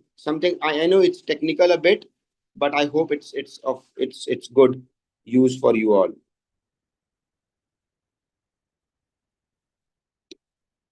So I have prepared a checklist for Google advertisement.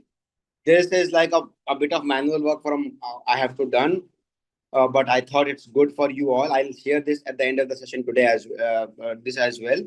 So a checklist for Google, what you need to do, Facebook also, what you need to do, and some of the best practices that you have to follow for both Google paid campaigns and Facebook campaigns. You can keep it handy. I'll just explain it a bit. One second.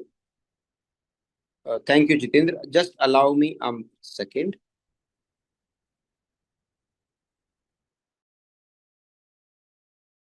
This this document which is there of some easy stuff I know you all are aware of, but it's handy for you to later on use. Like define campaign objective, description, keyword research you need to do, set a budget like a pre campaign things, choose campaign type that you have done earlier. Remember whether it want to be a search based campaign or just a lead based campaign or performance max, whatever. Set location and targeting, define your audience in detail, audience demographics, behavior, and what all sense. Then, most importantly, create ad groups. So it's like a step-by-step guide that you need to do when you have to do a Google advertisement. So create ad groups, organize your ads into ad groups based on similar themes of keywords, write ad copies, design ad creative, set your bidding appropriate, and choose ad extensions. Ad extensions, whom will tell you what is ad extensions? Anyone?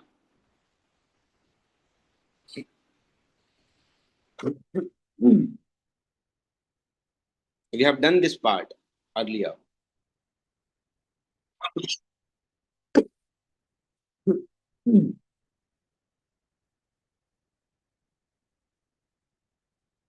With this kind of response, I don't know whether we are doing activity today or not. I can't see anyone speaking apart from.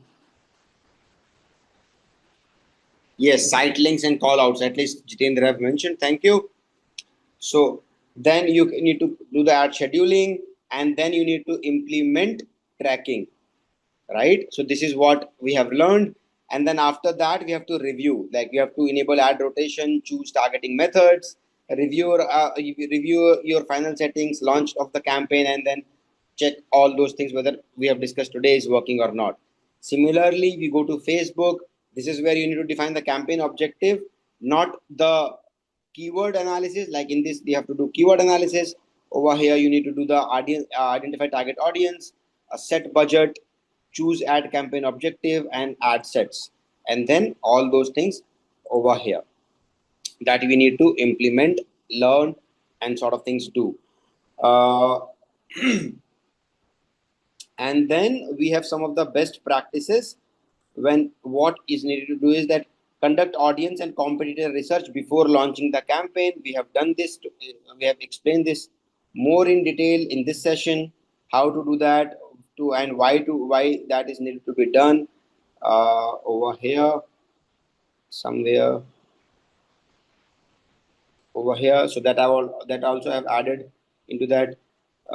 Define clear objective for KPI to measure campaign success, use high quality images, implement tracking mechanism, use analytics, ensure compliance with Google ads policies, similar to on Facebook. Also Facebook ad policies, monitor campaign regularly. When and say that how to monitor the performance, mention it out, that when to do what, from SQR analysis to keyword analysis to micrometrics analysis and all sort of things, and then macrometrics analysis. So all those regular analysis of the campaign that we need to do over here, and then optimize the landing pages for conversation.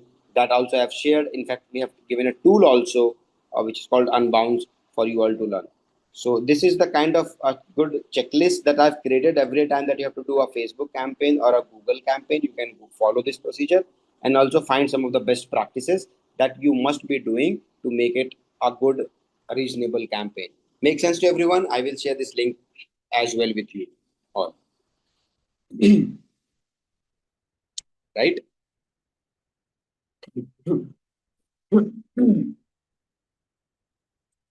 Okay. Similar to Google, since we have to track, as I said, we have to track everything from Google, that what is happening and where it is going and all sort of things.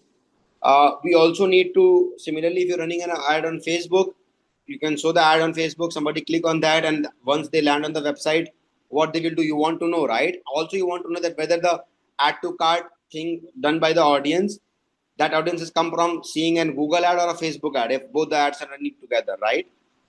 That's also an important question, that what will happen to the Facebook audience if they will click on my advertisement. So there also we have a solution. Again, I'll just stop sharing a bit for a bit, and then I'll go here. And then, okay. So now what you have to do is that, you see this, again, you all remember this platform as well, this Facebook ads manager or meta ads manager. We have been to this platform, everyone remember that, right? Now let's say this is where you can create the ad, you can do multiple ads over here, do everything and sort of things. You can also, which ads, there are few ads which has already been created, already been there, might be running sort of thing, so that part I'm not going to. Now similar to the Google pixel that we have created, similarly we can also do for Meta. We can create Meta pixel and then imbibe that into the ad campaign that we are running, to monitor that whatever Facebook campaign that we are running from for my brand, what is happening to that, right? So what we have to do is, we go here, and on this dashboard you'll find a lot of buttons over here. You have to find all tools, right? So maybe I'll zoom a bit again for you all. You have to find this section called all tools.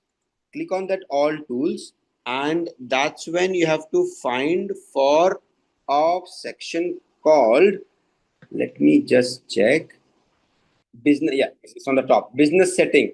So on all tools you have to go to business settings, and once you go to your business setting, you will see who all are the active members to run the advertisement. So I mean, this is inactive right now, but you can check all that. And this is where you have to look for a section called data sources. Can you all see this? Data sources. So I click on data sources, and just under the data sources you'll find a tab called pixels, right? So I'll click on pixels.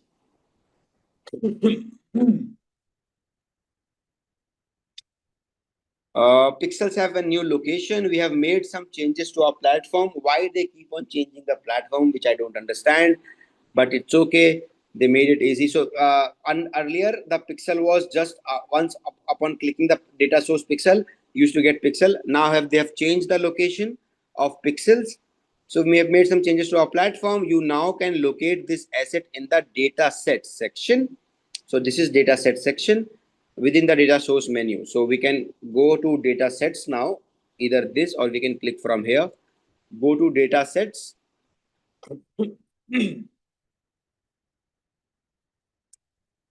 And this is where you will find the data set. So if it's a running campaign, you'll find this data sets over here, any which way is running.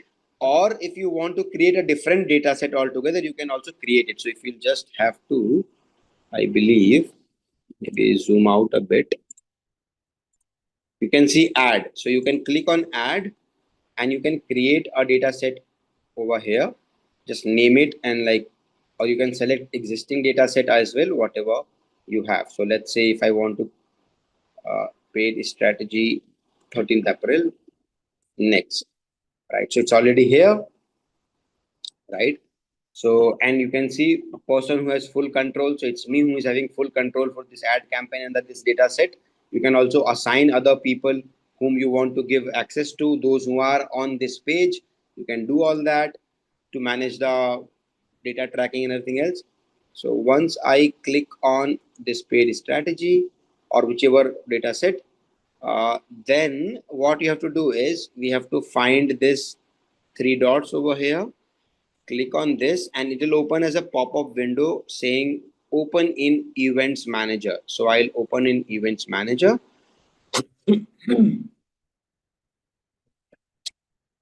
And yeah, boom. So now you get these all this stuff over here. Share data stored in CSV file, link an application, and also say things. Among this, you will find something like gather website event from browser activity, send events and parameters from a website using a metapixel code snippet. This method would only allows website event to be sent. Browser events can be limited due to the privacy preserving technologies. So what I have to do is set up metapixel, and then there are two things. One is either you can check a partner. So partners like Shopify, WordPress. If you are having a paid platform like Shopify and WordPress, paid form of it, you can directly link that with this. So you can see use partner integration.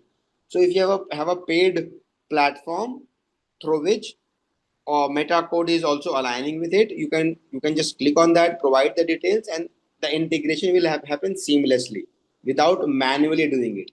We do not have a WordPress paid version, how we made the website. So in that case you can also set that code manually. So both ways, automatically you can also do that, and manually also you can do that. Am I so far so clear to for everyone? Absolute understanding in that? No doubts, confusions, right? And then I'll do manually install code manually. And yes, so similar to this also, what we didn't get over here in Google, almost similar to this you get like something like this. Copy this code and the code here, the metapixel code here we will get Google Pixel code.